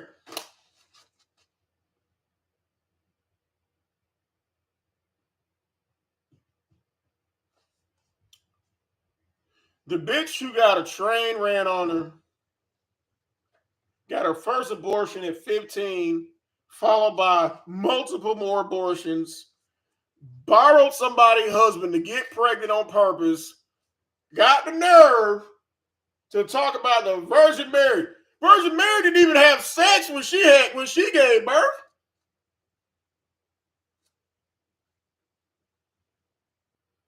as the mother of Jesus Christ. I bet Jesus wasn't 5 years old going, sandwich. I bet he wasn't. Mary is revered as a symbol of purity, grace, and femininity. And you are viewed as a symbol of poverty, failure, and just ratchetness. Mary's unwavering faith and obedience to God is an example of how feminine strength and virtue can be a powerful force. And you should not even be speaking on this woman. Her role as a mother also highlights the importance of nurturing and caring for others, which are often viewed as traditionally feminine traits. Okay.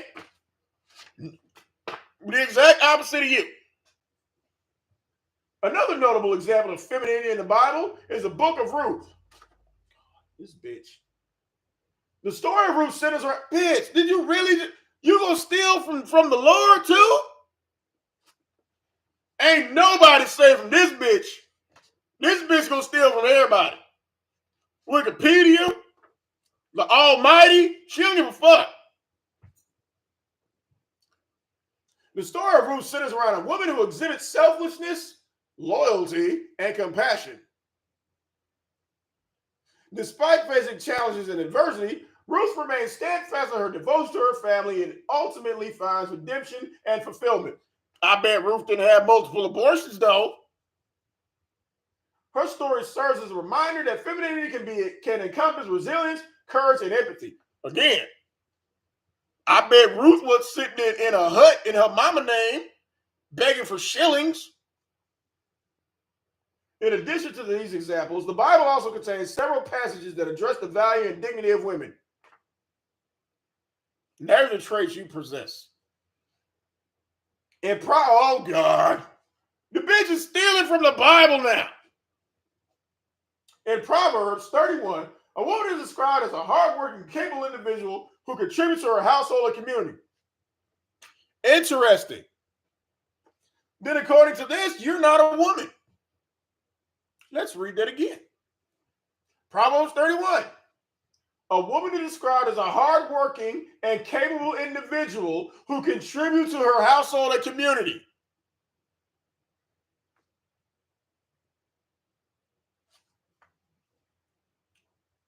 Hardworking and capable.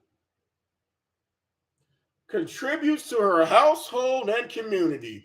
Says the bitch who says, hit me good one time. I want y'all to sign up on a basic level. I only need $3 from 10,000 machos. Or I'm going to have to get a regular job up in here.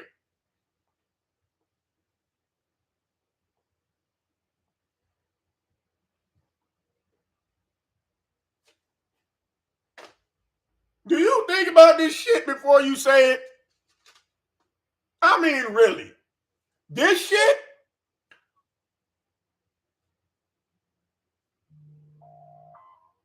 Contributes to the household and the community? Really?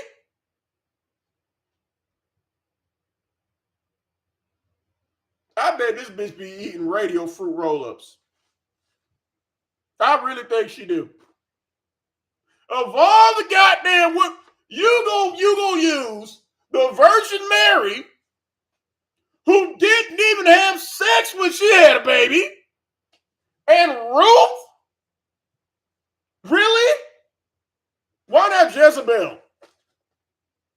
Jezebel would have been a good one. And Lot's wife even better. Because before you came along, Lot's wife held the title as the dumbest bitch in all of history. Why? That bitch only had one job. One job. We leave it. Do not look back. Bitch only had one job. And what the fuck she do?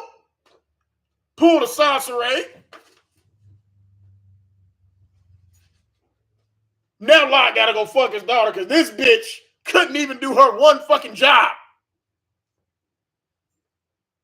And then you came along. You had one fucking job. Wash Because you already know. You can't even do that. That's why kid ain't got no daddy. But you want to use the Virgin Mary and goddamn Ruth. Are you fucking, really, bitch, really?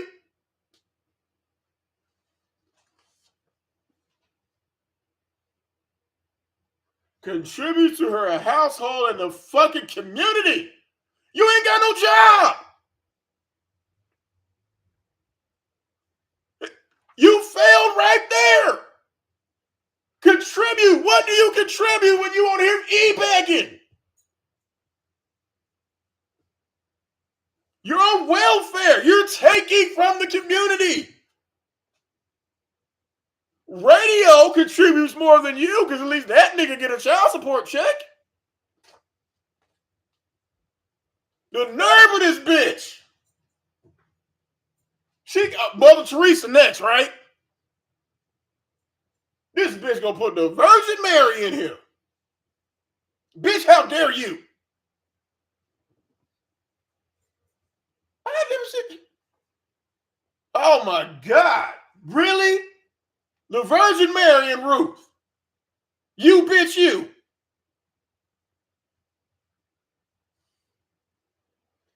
This passage challenges the notion that women are limited to domestic roles and instead celebrates their contribution to society. You're fucking up with that too. Women are limited to domestic roles. We don't even see you roll around in that goddamn chair.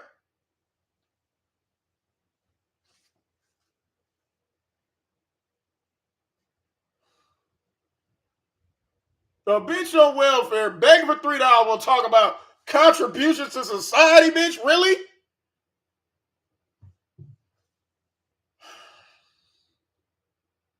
You can't make this shit up, man. I gotta take me a drink on that. I'm sorry. I gotta.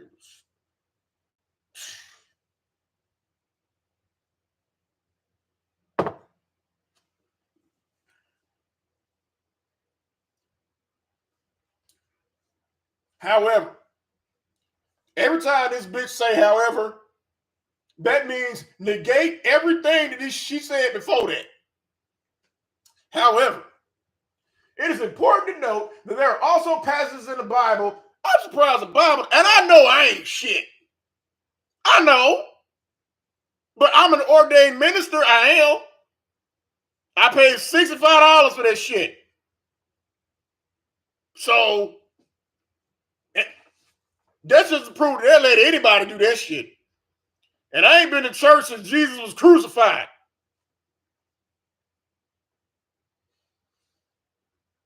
However, it is important to note that there are also passages in the Bible that have been used to justify the subjugation of women. Well, bitch, get to the part where they stone women in the Bible. Get to that part. You know the part where they take the town whore and throw rocks at her? Get to that part. For example, oh my God, here we go again. For example means I'm going to steal some shit and don't get nobody credit. For example, some that pointed to Corinthians 14:34-5, which states, you raggedy bitch. It don't state you raggedy bitch, but women should remain silent in the churches. Well, bitch, you don't go to church, so it was called Unicorn Atlanta Bomb. They are not allowed to speak, but must be in submission, as the law says. Such passages have been used to justify the exclusion of women from certain roles and positions of authority. Bitch, I just want to get to the part where they throw rocks at you. That's it. And I think they burned a couple bitches at the stake in the Bible somewhere. I don't know. But bitch, you need to be quoting them. Oh my God, here we go. Lady Wisdom. I'm going to try to explain this to you without Bible thumping you to death. Bitch, you only got 3 pages on the Bible, so what the fuck are you talking about? What are you explaining? Because you haven't explained anything about, you ain't talking about how to braid no hair, how to pop no bumps, how to put on lipstick, how to thread eyebrows, shave their legs, none of that shit. Only thing you taught us was beat white women, black women pussy is poisonous, according to the CDC. You a fucking tour guide, time traveler, pass around, abortion clinic frequent customer, industry pass around. That's it. That's all we learned from this bullshit ass pamphlet.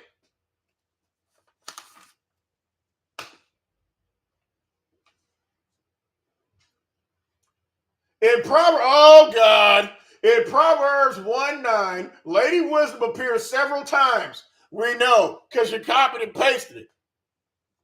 Depicted as a lively and accessible partygoer. Oh, really? I can see why this appeals to you. Lady Wisdom appears several times, because I'm sure you went to a lot of swingers parties, as lively and accessible partygoer. Yes, you were lively, all right, and you were very accessible. What did CL say them niggas was saying in the line at the train? Chew, chew, chew, chew, chew. So yes, bitch, you were very lively and accessible. Partygoer who is a desired companion with much to offer. I don't know about that part. But I do know that if you went to some of the swingers party, if you showed up with a bitch, especially what everybody know, the guys get in free. So you're half right. She presents numerous benefits to those who take her hand and allow her to guide them through life's winding paths. You mean when a nigga don't know where he's going in the mansion party, and since you've been there a lot, you know where all the bathrooms are? Y'all, remember when she said she took Lou to a swingers party and she went missing? Is that what you're talking about right here?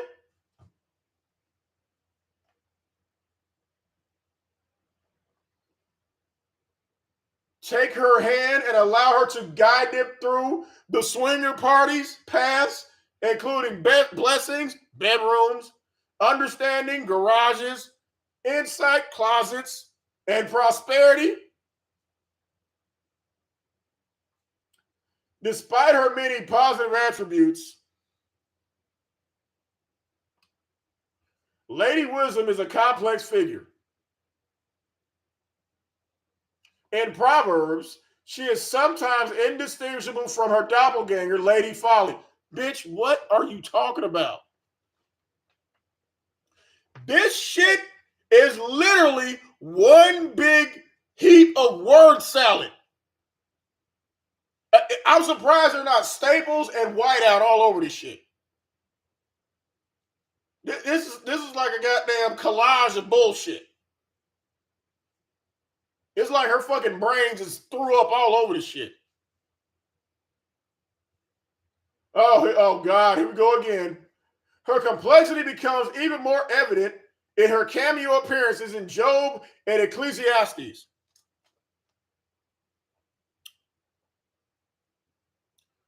Now,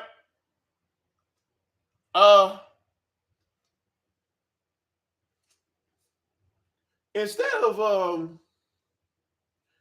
talking about Lady Wisdom and Job and Virgin Mary and Aphrodite, how about you go get a job and you can talk about Mary, Richard, Pamela, Suzanne, and Nicole, your co-workers.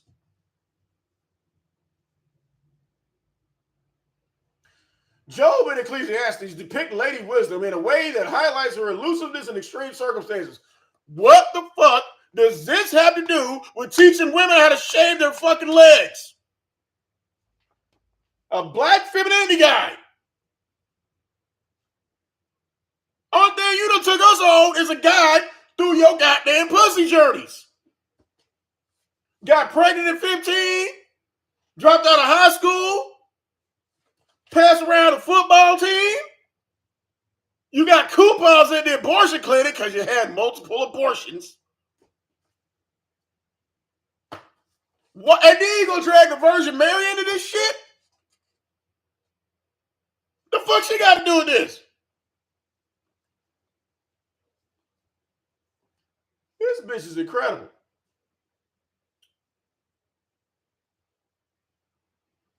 Such as intense personal suffering in Job or intellectual turmoil in Ecclesiastes. Y'all, I think this bitch is due to play the victim again. You know, every time she'll like shit on black women and then she'll throw herself in as a victim. So I think some victimhood is coming up in here somewhere. This can serve as a powerful reminder for those experiencing similar challenges that wisdom can be difficult to find and hold on to. Well, did Lady Wisdom fake her death? Did Lady Folly fake her death? No. While wisdom is essential for navigating life's challenges and worth pursuing, it is not surprising that it can be challenging to discover. Bitch, you need to discover a fucking job.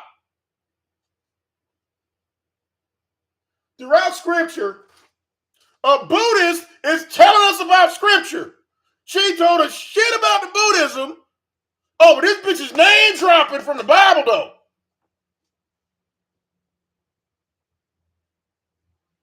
Lady Wisdom and Lady Folly are prominent personifications that offer thought-provoking literary features. Bitch, you want some thought-provoking literary features? Go down there and study for that goddamn GED exam. There's some real thought-provoking shit in there. Personification involves attributing human characteristics, attributes, and actions to non-human things, making it one of the most enjoyable literary devices found in the Hebrew Bible. Bitch! Go read that goddamn GED entrance exam. A person can either choose to live wisely, depicted as listening to Lady Wisdom, or a person can choose to live foolishly, depicted as listening to Lady Folly. Or a lady can choose to live like you and listen to Lady Soncerae.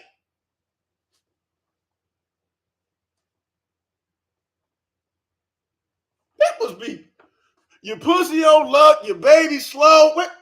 What the fuck, bitch? That should be time for you to get a reset button.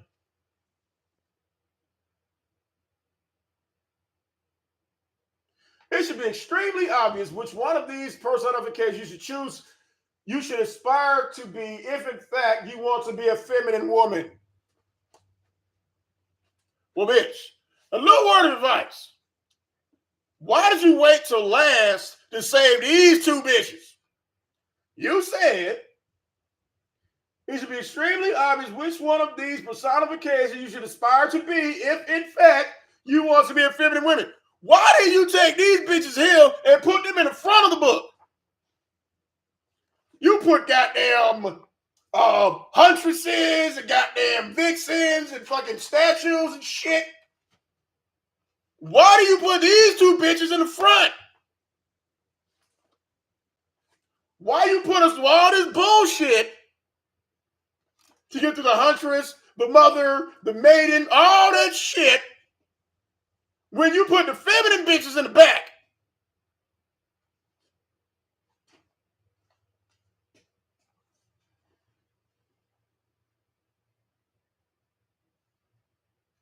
If you recall in chapter 2, bitch, you repeat everything. So of course we recall in chapter 2. We're reading half of chapter 2 now. Oh my. Look at this shit. This bitch is dumb. If you can recall chapter 2, you remember me talking about intuition. Bitch, you say the same shit over and over again. How can we forget? How you going to ask us if we recall some shit that we're actively reading? That shows how dumb you are. We're reading this shit, but you're going to ask us if we recall some shit that happened in the front of the book that you keep repeating throughout the whole fucking book.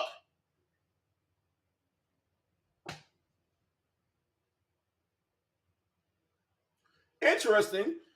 Lady Wisdom, depiction in the Bible, shares many similarities with the concept of women's intuition. Then why did you put Lady Wisdom in the front of the book? Since you're good at copy and pasting, paste her ass in the front.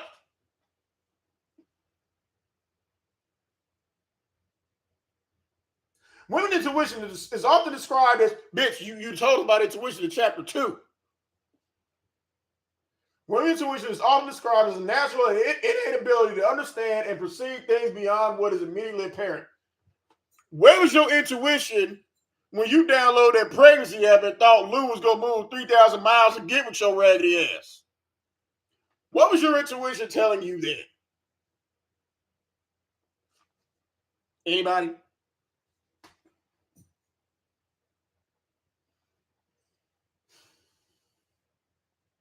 This intuition is said to come from a deep inner knowing or instinct, often attributed to a woman's emotional intelligence and empathy. Again, where was your emotional intelligence and empathy when you downloaded the pregnancy app thinking it was going to get that man away from his wife? Did you leave it in the Ford Explorer? Did you leave your intuition at Andre's house? Did it fall out in the toilet? Where's your intuition then, bitch? In many ways, Lady Wisdom embodies these same qualities, offering guidance and insight that transcends mere knowledge and understanding. She encourages us to listen to our inner voice. Well, bitch, apparently this bitch did not talk to you the past 5 years. Trust our instincts and navigate life's challenge with grace and discernment. Now, does anybody think that Lady Wisdom talked to this bitch at all in the past 5 years? I don't. Nope. Let's see. Intuition is said to come from a deep inner knowing of instinct, often attributed to a woman's emotional intelligence and empathy. You're stuck in your mama's apartment on welfare with a baby that can't talk, begging for $3.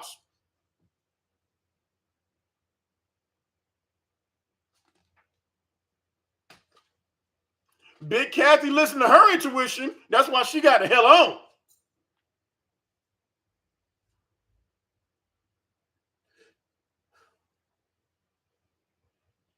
For women in particular, Lady Wisdom's example serves as a powerful reminder of their own inherent wisdom and intuition. You know what? In this bitch next live stream, there should be a person called Lady Wisdom popping in that bitch chat trying to talk to her. And I will bet you, like classic Soncerae, she gonna say, fuck you. I'm a block you, dustat. So that's probably what happened, y'all. I think that Lady Wisdom really did come in that bitch chat and she blocked her. Matter of fact, Lady Wisdom is probably in here with us. Because y'all know we all blocked over there. So yeah, Lady Wisdom went in there, was like, hey sis, I'm Lady Wisdom. Aren't you tired of talking about your baby daddy? Fuck you, Justet. I think that's what happened.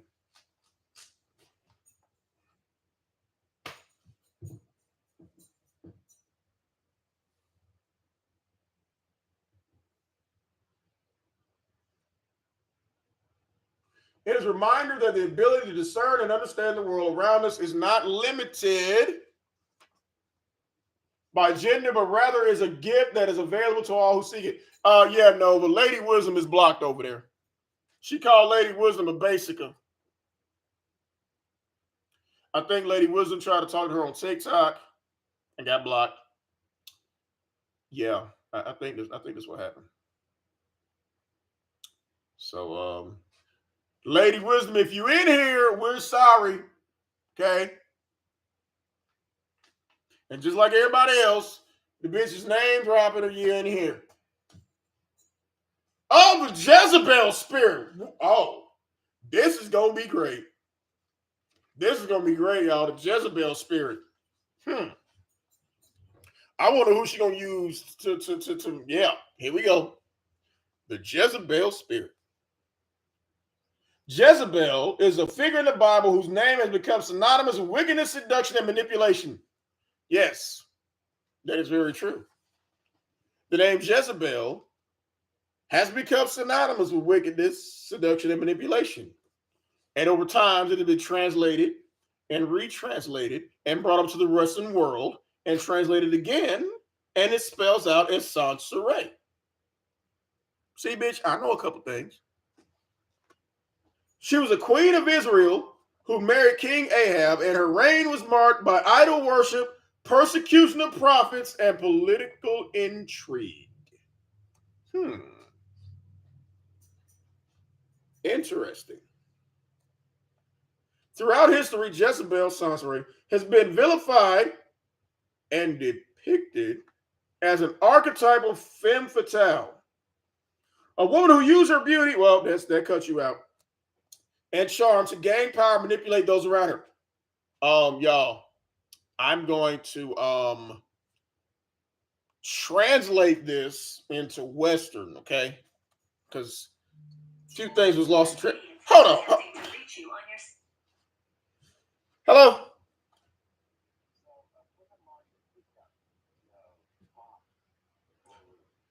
But, you know, we can explore and trend. Child of your use. Jay, I'm in the middle of a live stream. Call me back. I need to know what the fuck that shit is. Call me back. I'm in the middle of a live stream. God damn. Motherfuckers.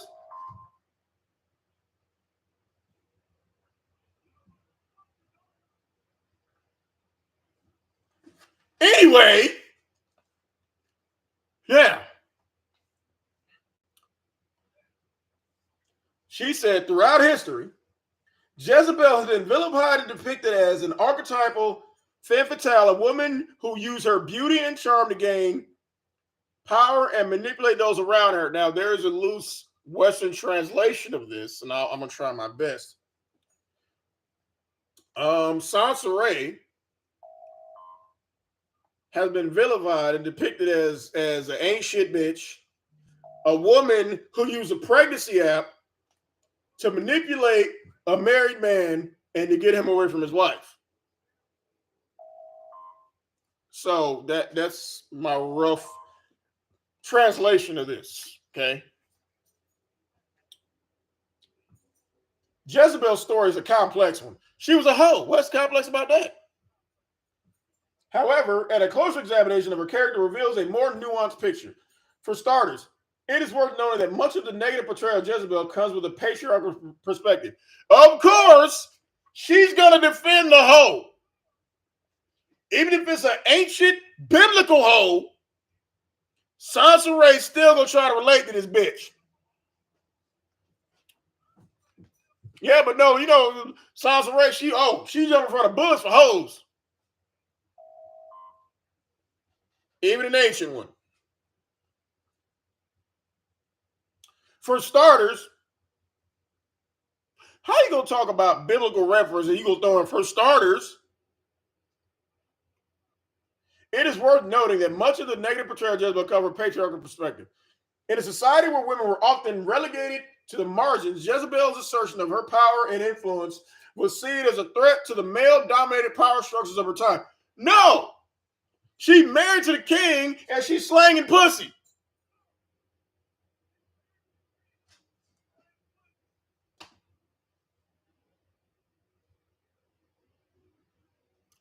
In addition, many of the accusations against Jezebel are based on hearsay and propaganda. Well, bitch, why are you taking everything else as the gospel? But when they talk about Jezebel, oh, you know, those are rumors. Of course, this bitch can relate to Jezebel.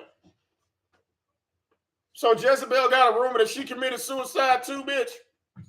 Huh?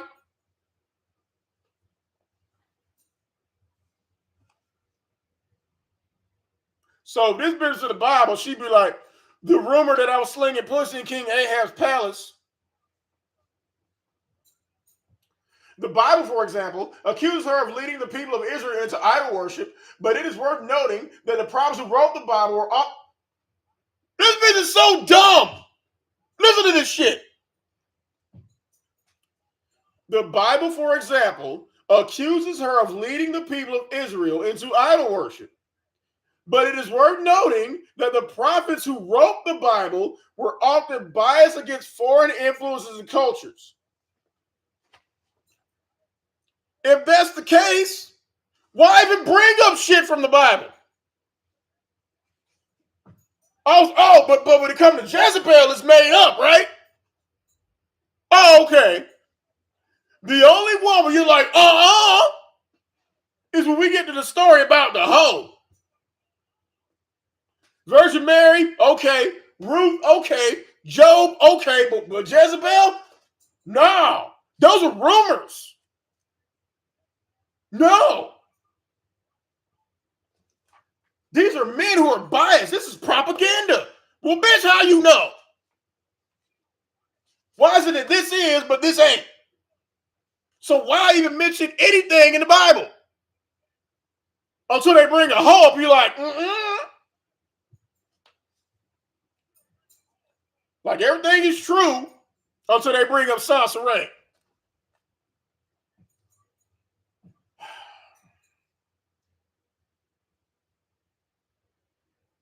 It is possible that Jezebel's promotion to Baal worship was a way of bridging cultural divides and creating a more inclusive, diverse society. So, in other words, you download a pregnancy app and purposely getting pregnant by a married man was a way of bridging your family and his family. How'd that turn out, bitch?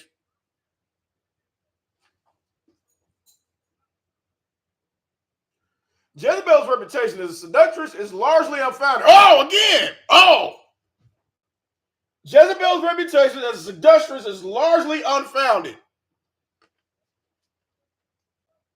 The one you done brought up 500 names from all these historical people that you done copied from Wikipedia. But when it comes to Jezebel, you know that it's bullshit. Jezebel didn't suck all them dicks. No. The only one she's defending out of the Bible is the thought. What did Ludacris say? Hoes are your friends. Hoes are your enemies.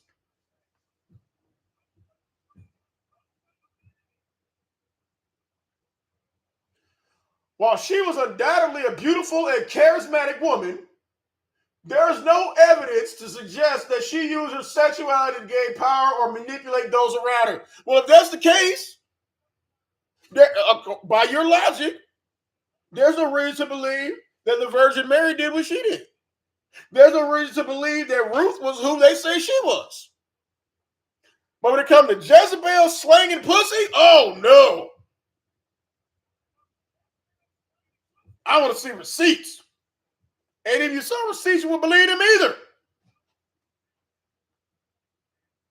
Thank God Jezebel waited 2,000 years for a bitch who had multiple abortions and a train ran on her to come to her defense. Oh my God. I don't know where the fuck Jezebel bones at in the desert, but they're jingling like earrings right now. Because Thotimus Prime, aka Soncerae, or the YouTube Triceratops, Soncerae is saying that wasn't ball breath that Jezebel came home with. She just ate some bad camel.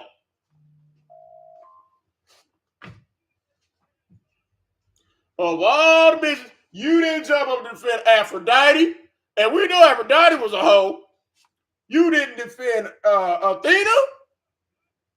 Bitch, you didn't even defend your own mama. But Jezebel, though, oh, no. No. This bitch. In fact, many stories, this bitch didn't even dedicate, this bitch dedicated her, the Virgin Mary didn't even get her own page. And she gave birth to Jesus. Jesus' mama don't get her own page, but Jezebel do.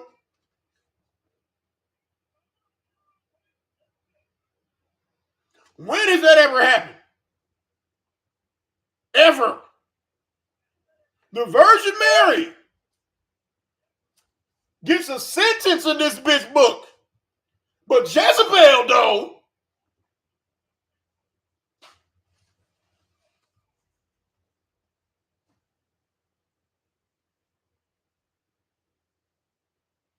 goddamn Ahab walking around the palace, pissing razors and shit. Bubbles coming out his dick. Jezebel sitting there, her pussy on fire.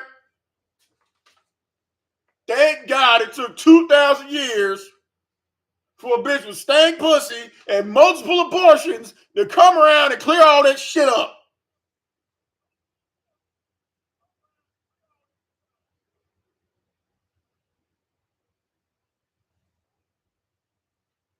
In fact, many historians believe that this portrayal of Jezebel is a result of male anxieties. Like you try to blame the black manosphere. So basically, the historians were the black manosphere of Jezebel's day. That what you trying to say? Okay.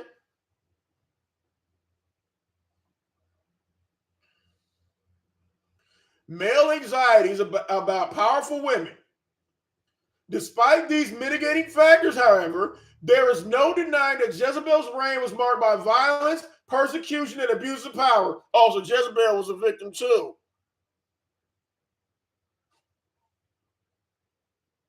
Her actions led to the downfall of her husband's dynasty. Yeah. Like your actions, you thought was going to lead to the downfall of Lou's marriage. It was the downfall of his household because y'all got kicked out of 2 bedrooms.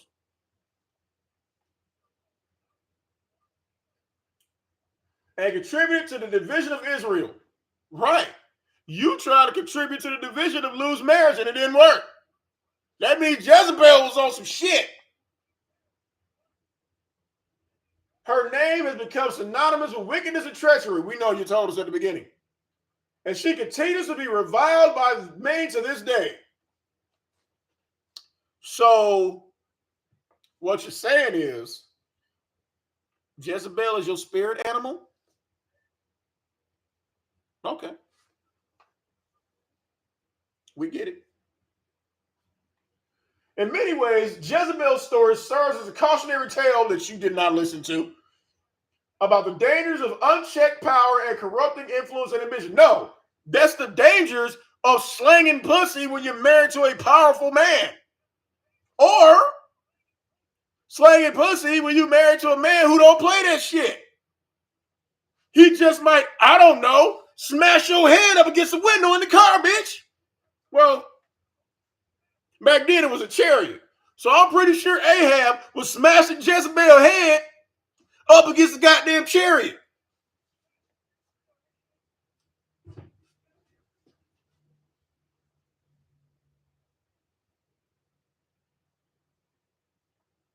It is a reminder that even the most talented and intelligent individuals, you ever notice how hoes always call themselves talented and intelligent? Now, I know it would be a talent to be out there on the blade, hopping in and out of vehicles, performing whole miracles. I get it. But you made them niggas stand in line. I mean, shit.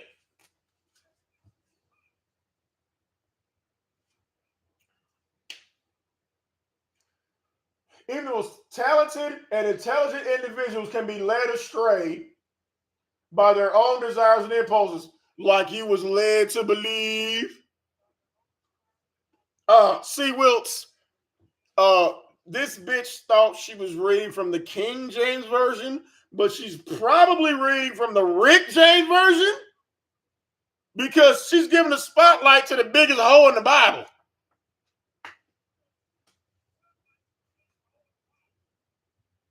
At this time, however, it is also a reminder that history is often written by the victors.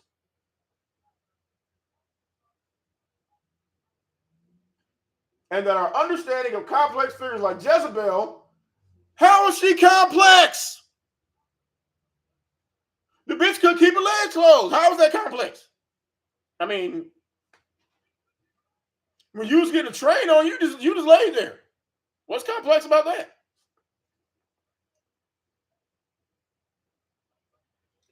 Ultimately, the story of Jezebel is one that invites, well, bitch, we've been telling the story of Soncerae for 5 goddamn years, bitch, and I'm waiting for a motherfucker to come along to try to clean your shit up.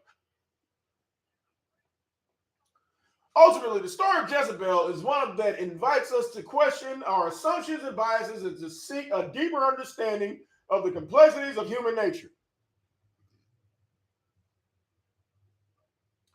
It is a reminder that the world is rarely black and white, or in your case, orange, and that even the most vilified figures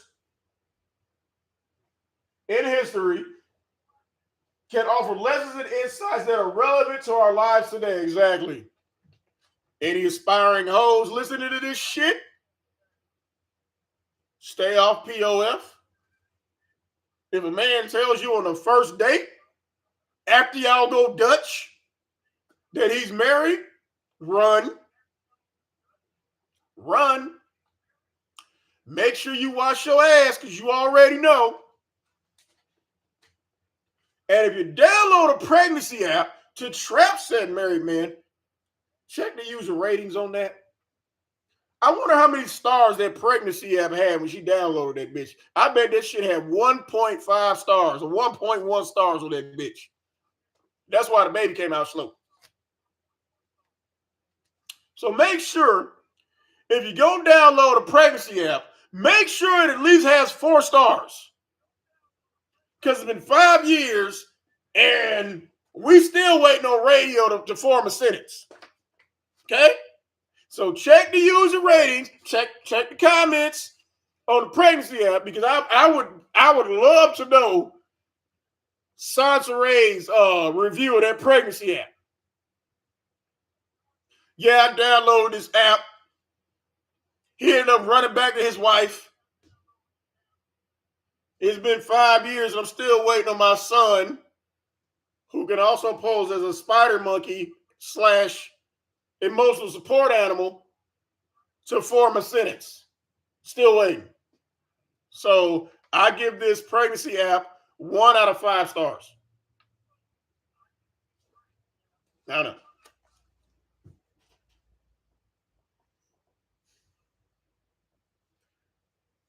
The spirit of Jezebel is a term used in Christian circles to describe a particular type of evil influence that can manifest in individuals or groups. Soncerae. It is believed to operate through deception, control, and manipulation. Oh, shit. We got something like that on YouTube called The Spirit of Soncerae, or Becoming Her, a Black Femininity Guide. Yeah, we got something just like this. And it operates through deception. I'm hiring. All positions available. $22 an hour. Plus commission. Oh, let me hold $3 real quick. Control. I'm going to take my little slow baby, move 3,000 miles away, thinking his daddy going to follow. Manipulation. Priest, I can't get pregnant. You know how many miscarriages I've had? My mama got cancer. We need $100,000. Oh, by the way, it's in my sister's name because y'all know I ain't shit and I scam people all the time, but my sister don't. Oh yeah, I forgot. I have a special needs child. Manipulation. Women who are influenced by the spirit may exhibit traits such as desire for power and control. Oh, shit. I'm going to buy 200,000 subscribers and I'm going to get my YouTube plaque.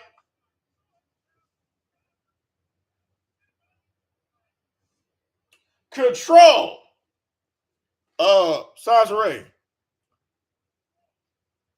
How you going to pay $22 an hour when you're begging for $3? Dusty, block.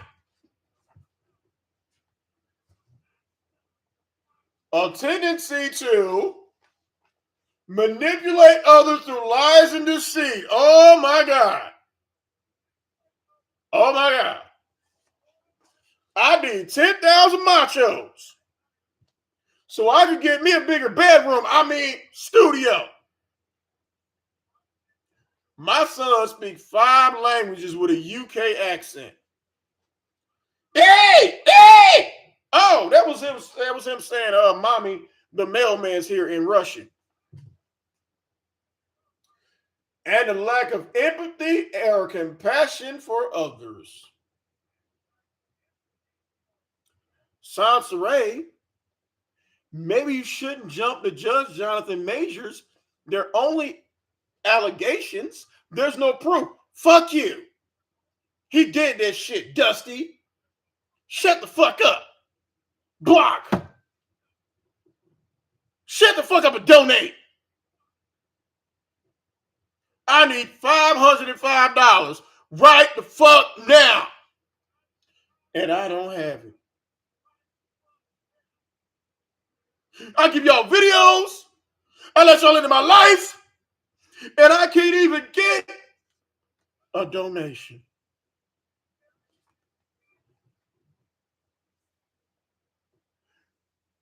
They may also be skilled at using their charm and charisma to gain influence. Hi, everybody. I'm a certified life coach. I represent both genders. I don't believe in a gender war. I've been coaching men and women for 20 years. What school did I go to, do you ask? Oh, I'm not telling.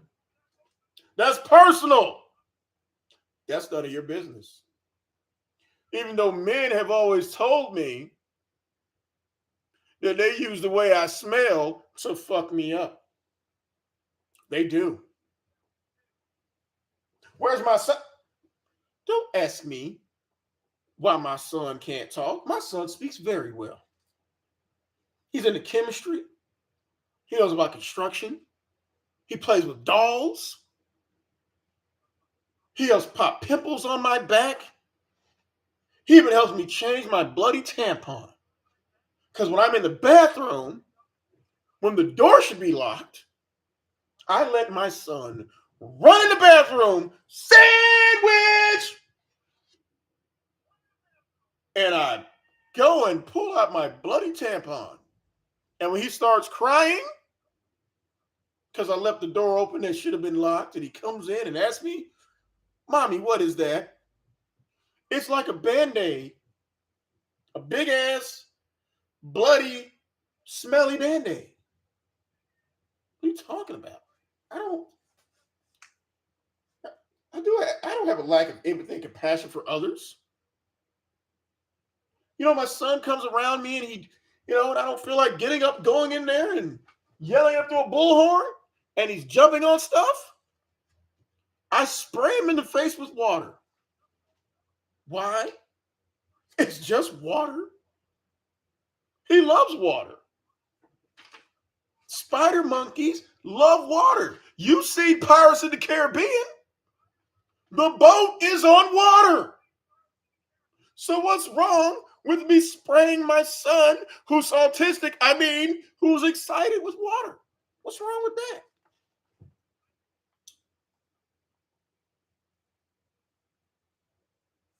They may also be skilled at using their charm and charisma to gain influence and manipulate others to do their bidding.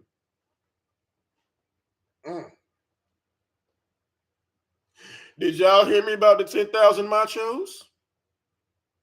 So we can get a bigger studio. Or else there will be no more podcasts. There will be no more live streams. I'm going to have to get a regular job up in here. So I'll be just as low as you little people. I'll be just as regular and ordinary as you people. You don't want me to get a job. I want y'all to go out there and work 52 hours a week so you can send me $3. Why? So I can sit in my government apartment that's in my mother's name, keep my son out of school, because I don't want to explain why he can't talk or why he's still in diapers, and my weird-ass daughter can get another car. In addition to its manifestation in individuals, the spirit of Jezebel is also believed to operate through groups or organizations. Oh, like machos. I need 10,000 of you machos to give me your hard-earned money so I can continue to sit on my fat, funky ass. So I can get a brand new wig that at least moves while I'm moving my bang out the way. When all I have to do is put it in the middle where it won't do that. But I want you people to think that this is my real hair. For example, a church or religious group that is dominated by this spirit may exhibit traits such as rigid hierarchy, structural lack of. Lord Jesus. Hello. Hello. What?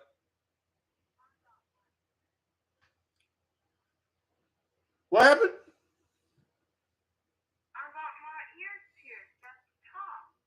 Oh, you got your ear pierced? Yeah. Oh. I'm sure it looks cute. You did? Oh, okay. Did Mom send you the picture? I told her. You know I don't open text messages from her. How was school? Good. I'm doing my milestones now. What's milestone, baby? The test that determines if you move on to the next grade. Of course you're going to move to the next grade. You're my child. Duh, come on now. Yeah. Your sister? We did the ELA one, and I think I did really good. Of course you did really good. You my child. Duh, I mean, come on now. Are we going to your house? Yes. Okay. Your sister got her shoes in the mail? Uh-huh. Yeah, I didn't get to see it. Huh?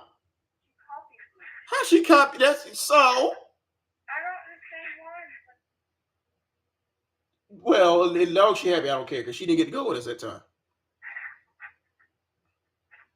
Yes, she did. She saw mine.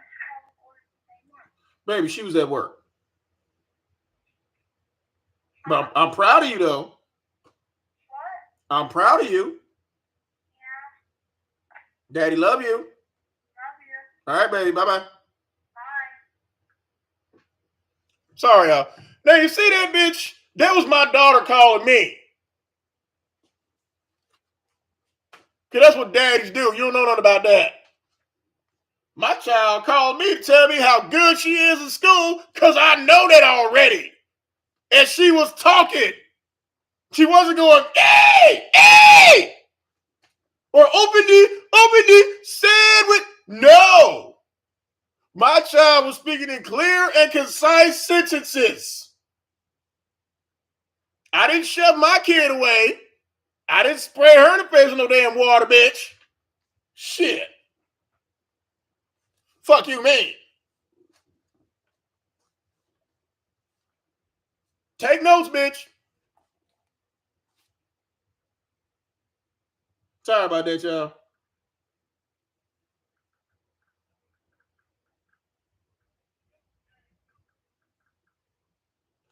Anyway. Now, see, bitch, those was real parents. When you hear our children in the background, they're not squealing and squawking. Okay? I don't like my kids up in the room, bitch. I ain't got to do that. I ain't got to sit over here and beg for $3 to give me a bigger studio.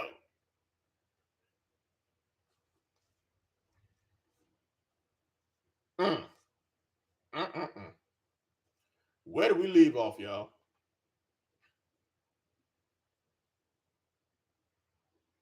A lack of accountability and a culture of fear and control. Y'all better agree with me. Y'all better say the stuff I want to hear. I'm going to declare you a dusty, a basic, and I'm going to block you. The spirit of Jezebel is considered to be a dangerous and insidious influence.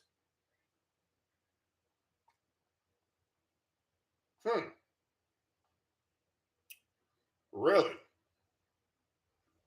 Capable of causing great harm to individuals and communities.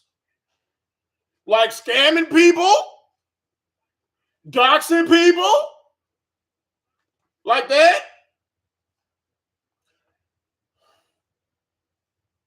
Those who believe in this spirit often pray for protection against its influence, like running down to YouTube, running down to the police when your channel gets snatched, trying to take spiritual charges. Remember that, Bob? Remember that shit? I'm being stalked and harassed. By who? First name Bomb, last name Cherry. First name Duh, last name Nene. Really, bitch?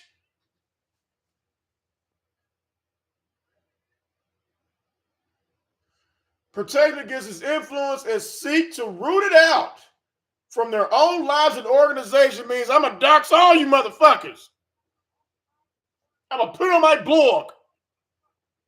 It is worth noting, however, that the concept of the spirit of Jezebel is not universally accepted within Christian circles. Bullshit. You go to any church and you say, which one of these bitches in the congregation reminds you the most of Jezebel? Keisha. Courtney. Come on, bitch. We ain't that dumb. And there's a debate about whether this is a legitimate spiritual phenomenon. Oh, so the whole spirit is up for debate. Really?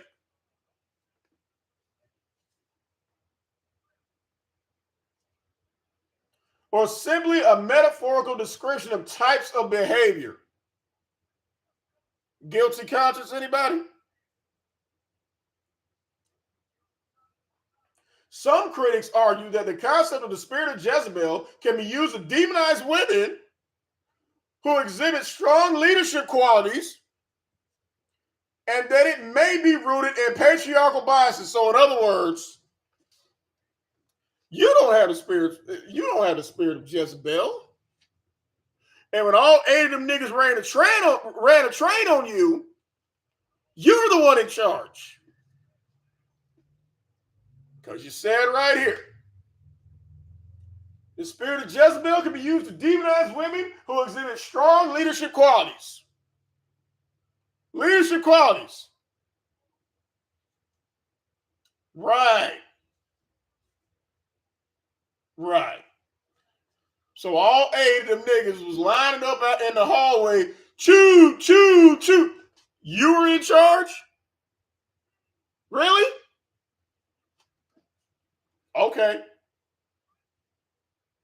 Regardless of one's perspective on the spirit of Jezebel, however, again, the Virgin Mary got one paragraph and she gave birth to Jesus. The Virgin Mary is technically responsible for Christmas. Oh, no, she only got one sentence. Jezebel, however, 1, 2, 3. Jezebel get her own chapter.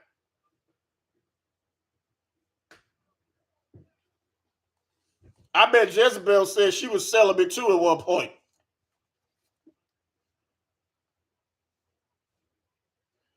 clear that the story of Queen Jezebel continues to be a powerful symbol of evil and corruption. Her story serves as a reminder of the dangers of unchecked ambition and the corruption and the corrupting influence of power, and continues to inspire reflection and debate among Christians and non-Christians alike. Like the story of Soncerae is a clear example of what not to do.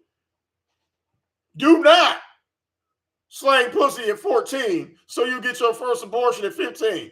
Do not drop out of school at 15 and run to Atlanta chasing dicks. Do not get multiple abortions in between and fuck the photographer thinking you're a model. Do not sit at home all goddamn day, plot scamming and scheming how you can run up under a nigga and not work, but claim to be a computer engineer. And whatever you do not download a pregnancy app so you can try to trap a married man in the back of a 1994 Ford Explorer.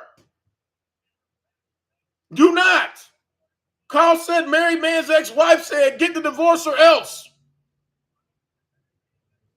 And when said married man's wife asks you, what is your problem? Do not say your presence is a problem. Don't do that. That one's free. Okay. The succubus. Oh, Lord, what the fuck is this shit? How long is this motherfucker? Okay. Here the bitch go, copy shit again. The succubus. A succubus is a female demon or supernatural entity that from folklore and mythology that is said to seduce men and have sexual intercourse with them in their sleep. Is that kind of like you was over that dude's house cleaning up and he brought his main bitch home and took her upstairs while you was downstairs? Was that some succubus shit? Maybe. Some Christians speak as if this female demon can be found in the Bible. No, it can be found in Dublin, California. The idea of the succubus has been present in many cultures and religions throughout history and is still a popular topic in modern fiction and popular culture and on YouTube. The concept of the succubus is often associated with Soncerae, with the broader category of demons or evil spirits and pet spider monkeys, and is typically depicted as a temptress who preys on men, married or preferably married men,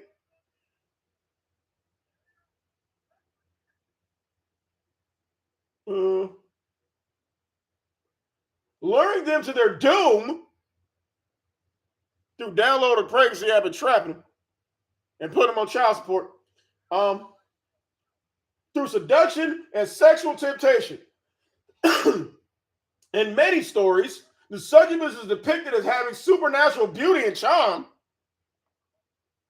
You talking about that funeral home makeup and that fake ass wig you be wearing?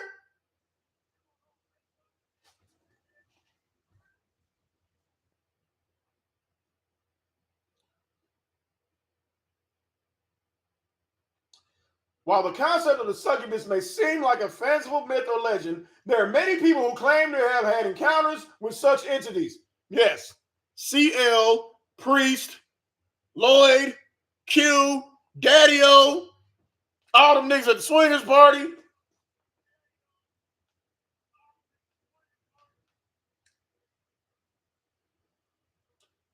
Often in the form of vivid and disturbing dreams. These experiences are often associated with feelings of fear, guilt, and shame. Y'all, didn't we say that this bitch is using this shit as therapy? These experiences are often associated with fear, guilt, and shame. Every nigga I just named experienced that shit after dealing with this bitch. Fear, guilt, and shame. Especially shame. It may be interpreted as evidence of the existence of a spiritual realm that is beyond human understanding. That's called the extended stay hotel. It's a spiritual realm beyond human understanding. How two grown-ass people can be in a hotel on a hot plate fucking eat noodles. Beyond human understanding.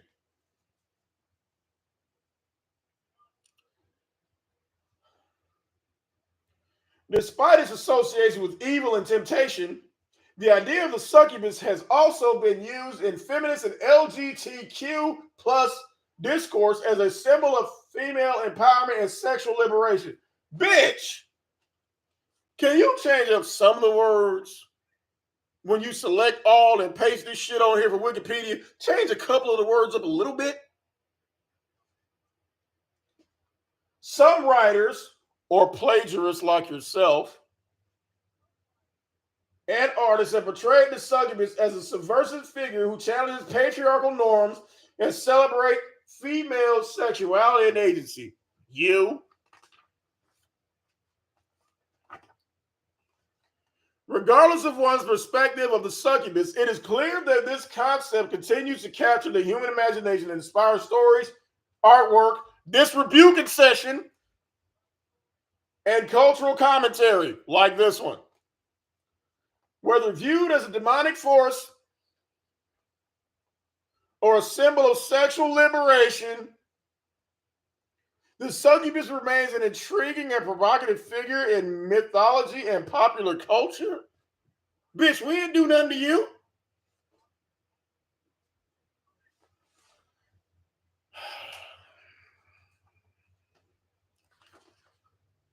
Black Macho, no. Soncerae got the waistline of I-285 that goes around Atlanta. Those y'all from Atlanta know what the fuck 285 is.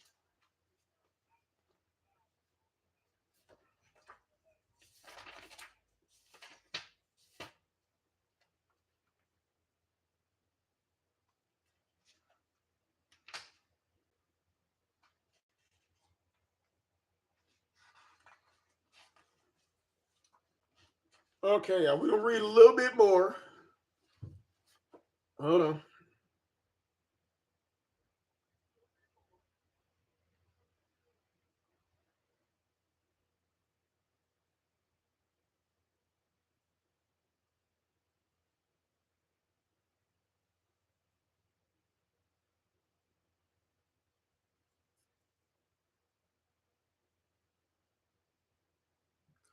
Here's a second, y'all. I'm coming. Hold on.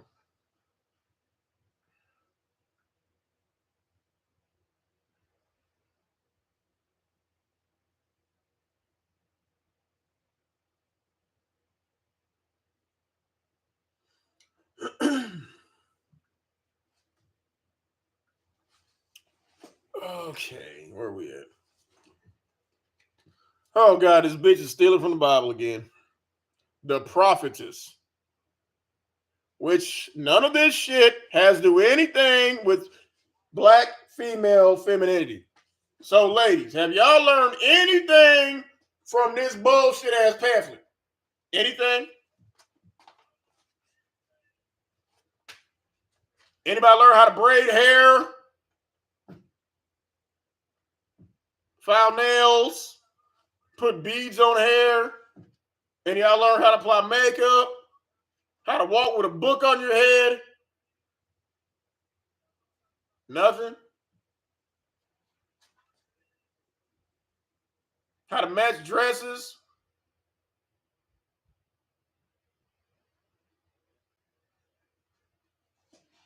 Nah, D. John, 285 was always fucking up Fulton Industrial. Which describes her. So we'll read a little bit more. The prophetess. Somewhere in here is going to teach you women how to wear matching bras and panties. Somewhere in here. I doubt it. Throughout the Old Testament, there are a number of women who are described as prophets or prophetesses. These women play important roles in the religion and political life of ancient Israel. This bitch Wikipedia need to sue the fuck out of this bitch. Because this bitch straight stole everything. Delivering messages from God and providing guidance to the people. One of the earliest examples of a female prophet in the Bible is Miriam, the sister of Moses and Aaron. What is wrong with this bitch? In Exodus 15, 20, 21, well, bitch, in the book of Gaelic, chapter 5, verse 2, thou shalt getteth thou GED. Thou shalt apply it for a job expeditiously.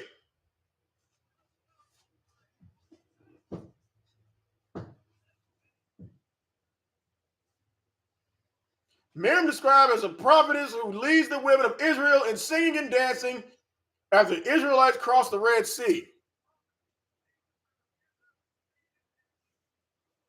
Miriam's prophetic role is significant as she is portrayed as a leader and spiritual guide to the Israelites. What the fuck does that have to do with threading eyebrows? Nothing? Nothing?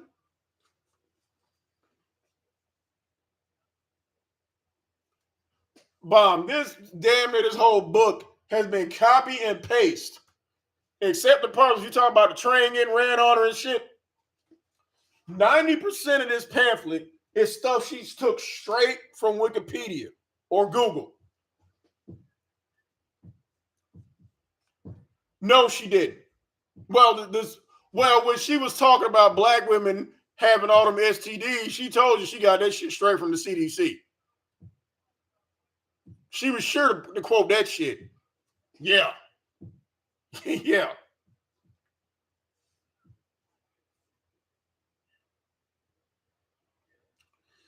Another prominent female prophet in the Old Testament is Deborah. What is wrong with this bitch? Who was introduced in the book of Judges. Well, bitch, we judging you. And we find you guilty of being an ape shit, unemployed, useless bitch.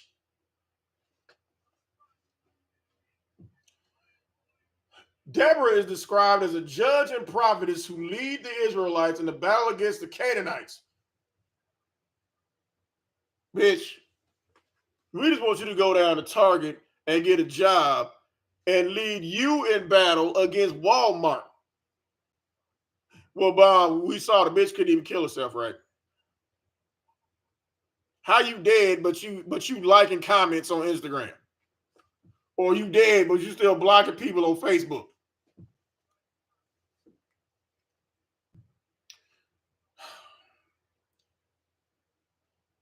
In Judges 4:5, it is stated that Deborah, a prophetess, the wife of Lepidus, was leading Israel at the time. What the fuck does this have to do with black female femininity? Just because you got females in the Bible who did some shit? Oh, Andre, she was haunting her comment section? That's what we said. That wasn't her. That was her ghost. She held court under the palm of Deborah between Ramah and Bethel in the hill country of Ephraim. And the Israelites went up to her to have their disputes decided. Well, all these bitches had jobs, Soncerae, so why are you talking about them? Deborah had a job.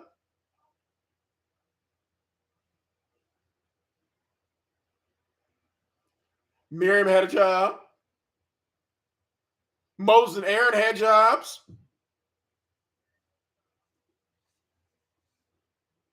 Deborah's role as a judge and leader demonstrates a significant influence that female prophets could have in ancient Israel. Well, did any of them prophets predict your ass gonna get a job? Anybody? Another prophet is in the Old Testament is, hold up, bitch. Do you know anybody in the 21st century who could tell you where to sign up for your adult GED program so you'll stop posting this bullshit. Because they got an English part of the GED exam, I'm sure. I don't know, because I got a high school diploma, bitch. I don't really know that much about the GED, but I'm pretty sure they will teach you grammar and sentence structure. That way, you ain't got to steal shit from goddamn Google and get clowned by us.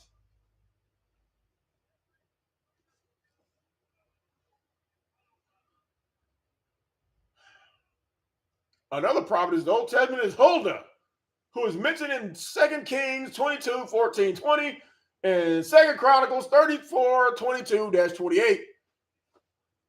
Again, in the book of Gaelic, chapter 25, verse 7-3. Take your child and get him evaluated, get him the help he needs, then take your ass down to whatever fucking community college you got, sign up for that adult GED program. Then when you complete it, take your ass down to Target or Chick-fil-A, since you love it so much, and get on that goddamn register.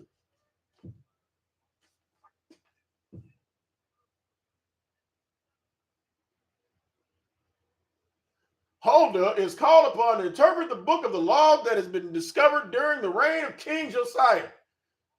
Huldah's prophecy is significant as it confirms that this bitch literally took a screenshot of the Bible and slapped it right here.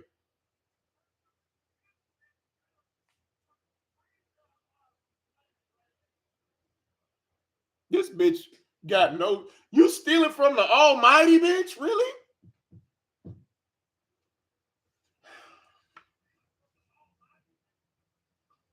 In addition to these prophetesses, there are several other women in the Old Testament who are described as having prophetic gifts or who speak on behalf of God.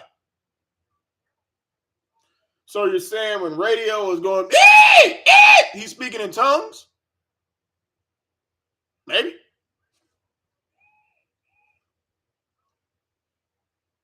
In Isaiah 8:3, and the book of Nehemiah mentions a group of prophetesses who assist in rebuilding the walls of Jerusalem. What the fuck does any of that have to do with the bullshit you put right here? A black femininity guy becoming her. Bitch, you trying to become everybody in this motherfucker because you mentioned everybody but her.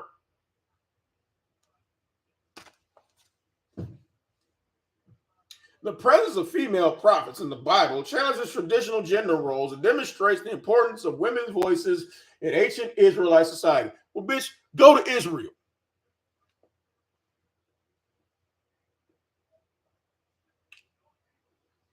These women were able to play significant roles as leaders, judges, spiritual guides. Spiritual? I see where you're attracted to this shit, since you are a spiritual ex-wife. And their messages from God were treated with the same reverence and authority as those delivered by male prophets.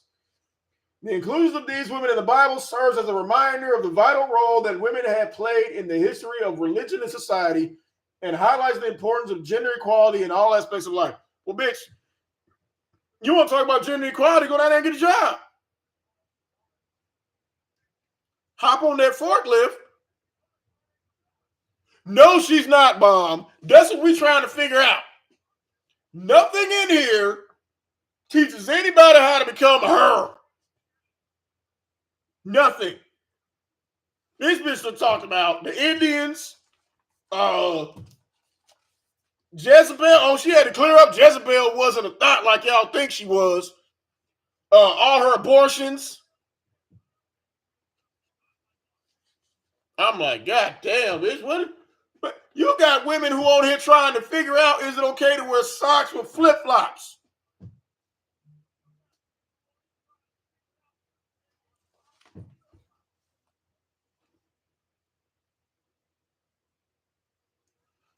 Christopher Blackshear, it's a book of bullshit. Oh, yeah, Andre, yeah, I wouldn't left my goddamn review. Oh, yeah. I was very, very direct. How the fuck is a high school dropout who has never been married, who's been pumped and up twice, going to teach anybody about how to act like a lady.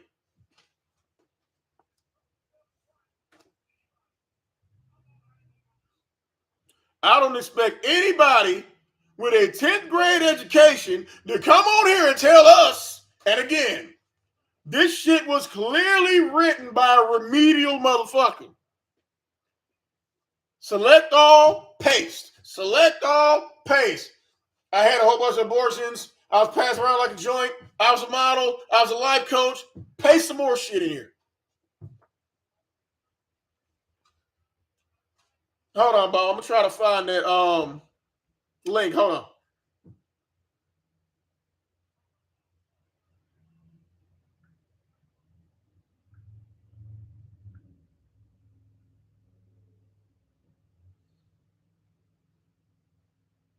I just want to thank whoever's in the Cash App. You know, y'all don't have to do that. I do this shit for shits and giggles.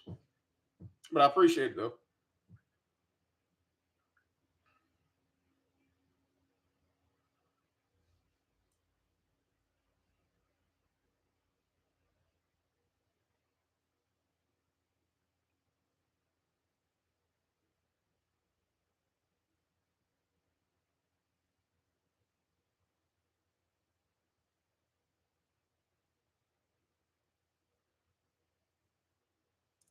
Bob, it's so bad that she bought her own book and gave herself 5 stars.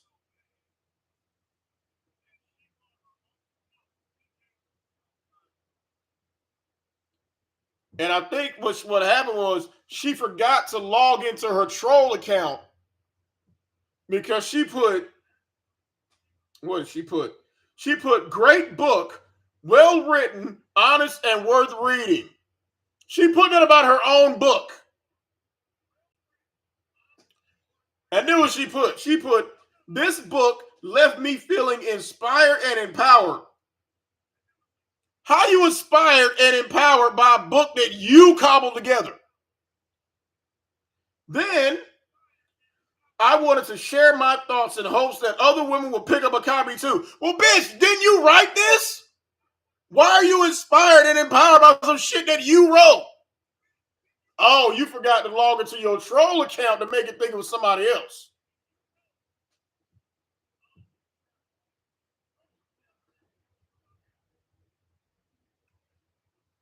You can't make this shit up. Somebody put, don't write any more books. Deceptive. Plagiarism, off topic, and poorly written. And then mine, misleading, false advertising. Matter of fact, when we get done with this, y'all go over to Amazon, type in there, becoming her, this bullshit. And since we're technically reading this pamphlet together, y'all can leave a book review. Because we're reviewing the book together.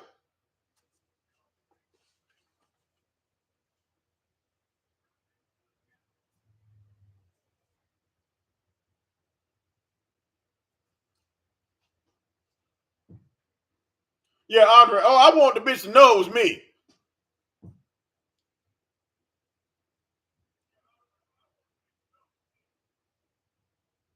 I put, this is the latest attempt for a high school dropout to vent her insecurities and frustrations. Just as with the previous pamphlet, the title is extremely misleading and shows a lack of intelligence for a person who only has a 10th grade education.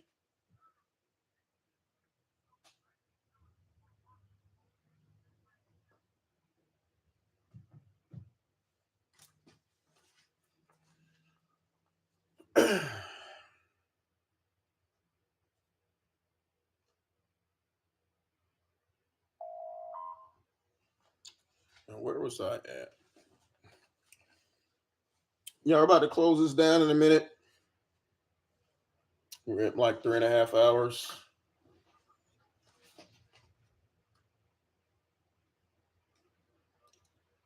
This is more bullshit that she obviously stole from the Bible.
Y'all, this is grueling as fuck, as y'all can all tell. This shit here, but we probably gonna have to do one more rebuking service before we can get through this bullshit.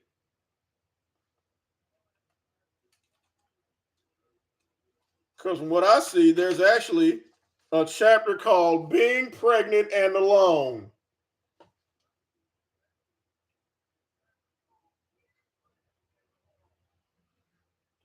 I'm dying to know what that's about.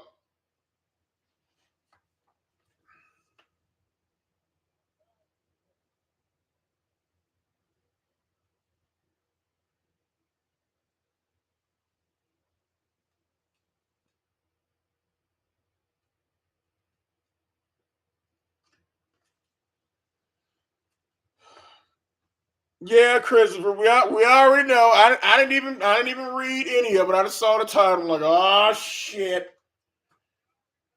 We knew Priest was gonna be late to the party, but we knew he was gonna be there.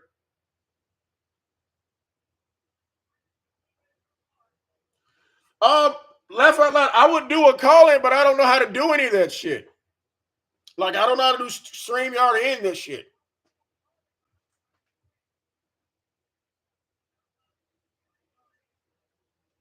Like that's what I said last time. I wouldn't mind anybody calling in. I just don't know how to do the StreamYard because I this is like my third live stream. Oh yeah, Veronica, we having a pamphlet burning party. I don't think I'm on StreamYard, Bob. I don't. How do I? Is this something I have to download?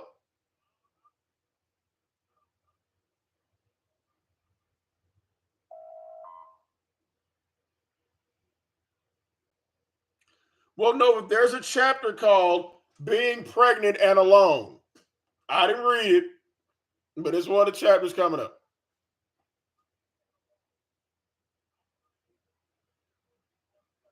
How do I know I have StreamYard?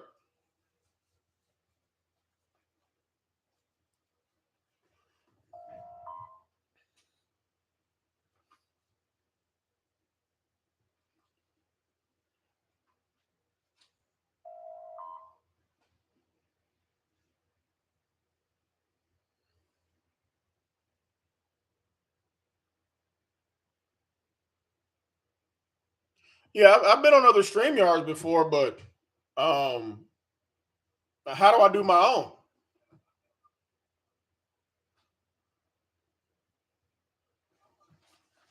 I download StreamYard on my desktop.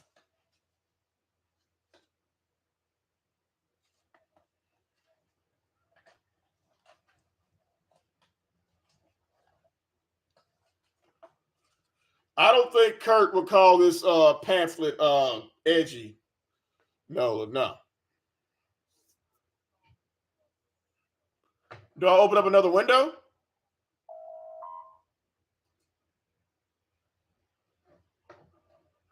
It said, "Whoops, nothing there." Get started. Hold on.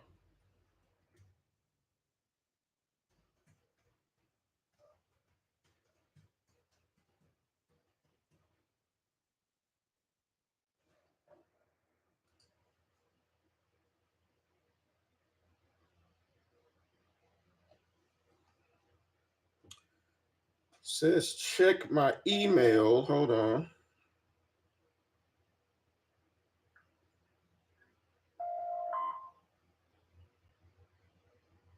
Okay.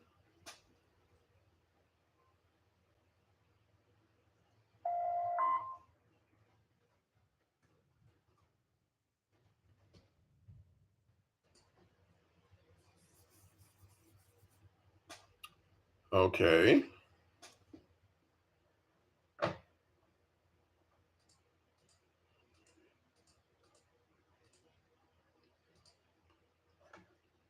Okay, now what?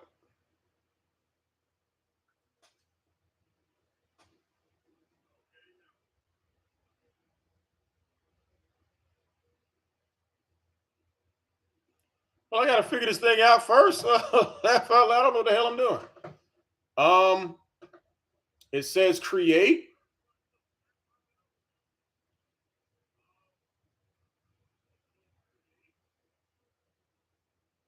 Start a stream. I see broadcast videos. Or maybe it says create. No. Live stream. Use the studio or pre-recorded studio. Okay. It says select destinations.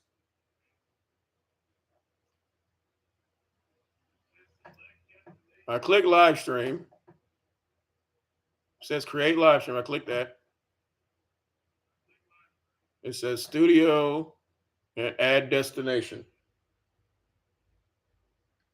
Or it says skip for now. Create broadcast.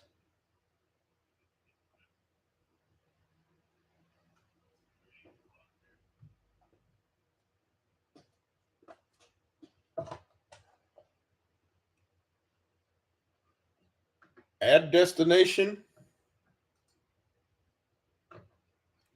YouTube channel.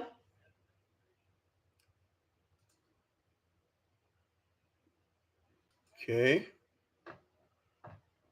Allow. Check. Title.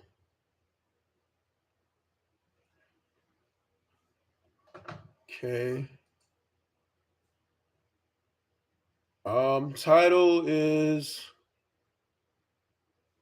Rebuking Service.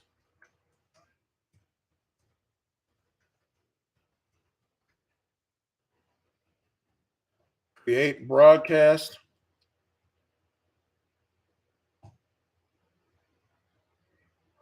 Okay. Enter studio.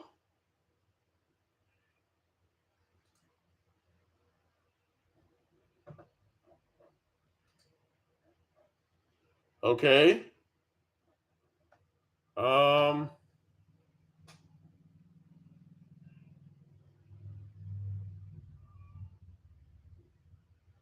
so I end this one.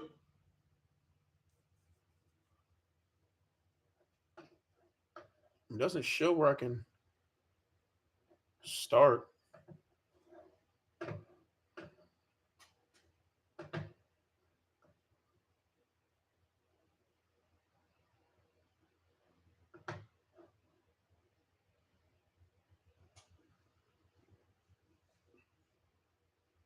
It doesn't show where I can press start. I'm in the studio.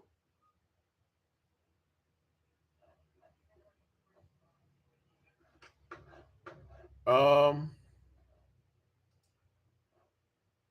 Record.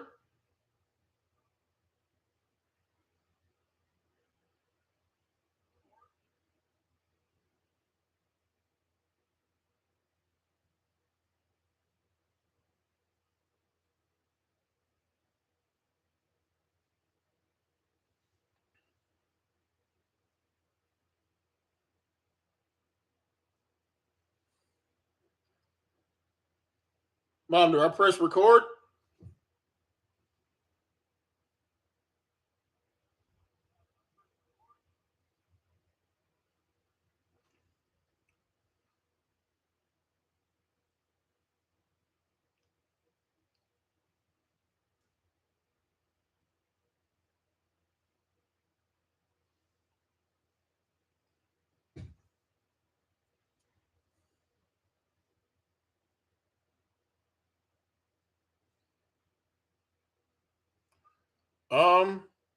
Yeah, but do I press record, the upper right hand corner?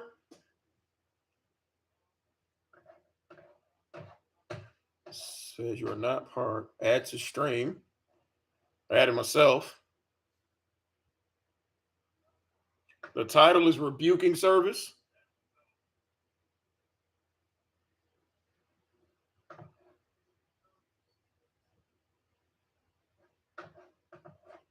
I'm in here just by myself.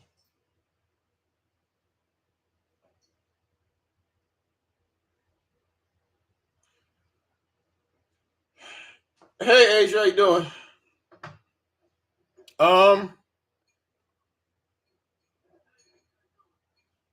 I see record.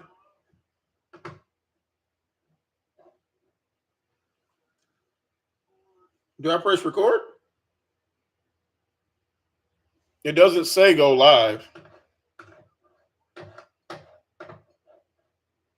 I see me.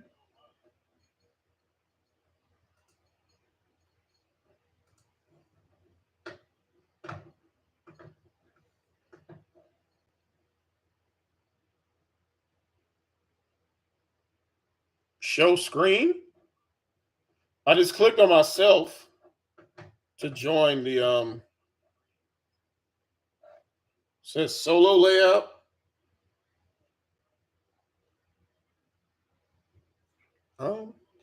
Not now, Steve. How do I show you my screen? Steve, not right now.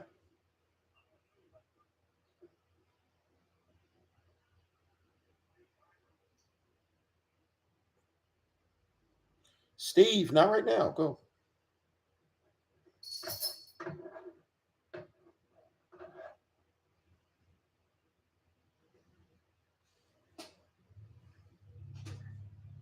Come on, Steve. Come on.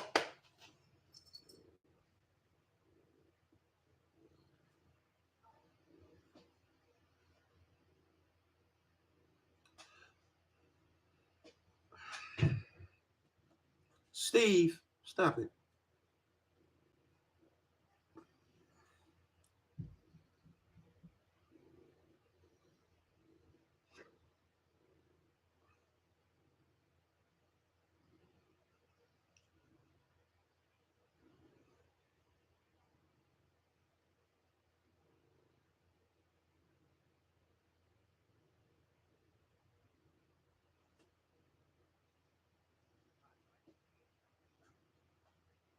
Today I'm going to be walking you through everything you need to know to go live.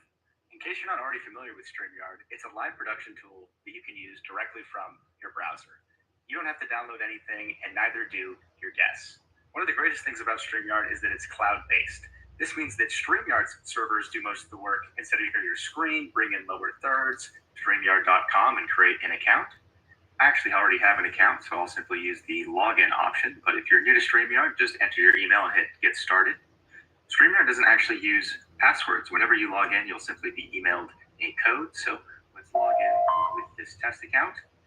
You can see there that an email code has been sent. So if you just enter it, dreams too. As you can see, StreamYard integrates with most major social platforms. Also, if you just want to test things out, you can, after selecting the destination, you'll be prompted to grant StreamYard some permissions. These permissions allow StreamYard to create the broadcast on your behalf and gather comments for you to show on screen. As you go through the permission sequence here, make sure you have the post privacy to public. This will allow everyone to see your posts on Facebook and live streams that you create on Facebook. Now that we've connected a destination, we can start creating broadcasts. If at any point you want to connect more destinations or manage the ones that you currently have connected, simply go back to the destinations section of your dashboard and click that Add a Destination button, and you'll be prompted with that same panel we were looking at previously. But right now we want to create a broadcast. So let's go back there and click the Create a Broadcast button. You'll be prompted to select which destination you'd like to go live to. So for example, let's select a Facebook page. One of the most powerful features of StreamYard is the ability to simulcast directly from our platform. So I could also select YouTube and stream there at the same time. After you've selected all the destinations that you want to go live to, you can enter a title and description, and you also have the option to schedule for later. This will create a post in advance on each platform. This is great for promoting your streams beforehand because you'll get a unique link that you can share out to your audience before you go live. So let's go ahead and enter a title and description and choose a start time for our stream. And then we'll go ahead and click the Customize for each destination button. This will allow you to make slight changes to each destination if, for example, you wanted your YouTube description to be slightly different than your Facebook description. And then go ahead and click the Create Broadcast button. We've now created a broadcast, and we can see it in the upcoming broadcasts section along with the destinations that we have set. Before we enter the broadcast studio, let's click this More button because it has some important links that we should know about. The first link is Invite a Guest. So this link is not for your viewers. This is the link that you'll use if you're interviewing someone or you want to bring someone on screen with you. So you send this out to your participant before the live stream starts so that they would actually be able to be part of your broadcast. Again, you do not want to send this link out to your viewers. The next option here is edits. So this is useful if you want to change your title or description or maybe the start time of your stream. Of course, we can delete the stream if we want. And then these bottom two links are for your viewers. So since this was scheduled, posts were generated on Facebook and YouTube. These two links will take us to those posts, and we might want to share these links out beforehand to promote our stream. Now let's go ahead and enter the broadcast studio. You can enter the broadcast studio at any time without actually starting your broadcast. So this is good to prepare your assets and images you're going to share during the broadcast beforehand. We'll dive into that after I enter the studio. So let's go ahead and click that button. Each time you'll receive a nice tip to be aware of while the broadcast loads. You'll be prompted to allow mic and cam access. So let's do that now. Hi there. And then of course you'll want to enter your display name, which I will put Gage. And we have a check here to make sure your mic's working. And you can adjust things in the settings. So if you want to change which camera you're using or what your resolution's set at. So actually I'll adjust this to 720p. The audio is where you'll control your mic. We do have this option here called Disable Audio Processing. That's something you'll want to use if you have a very nice audio setup and you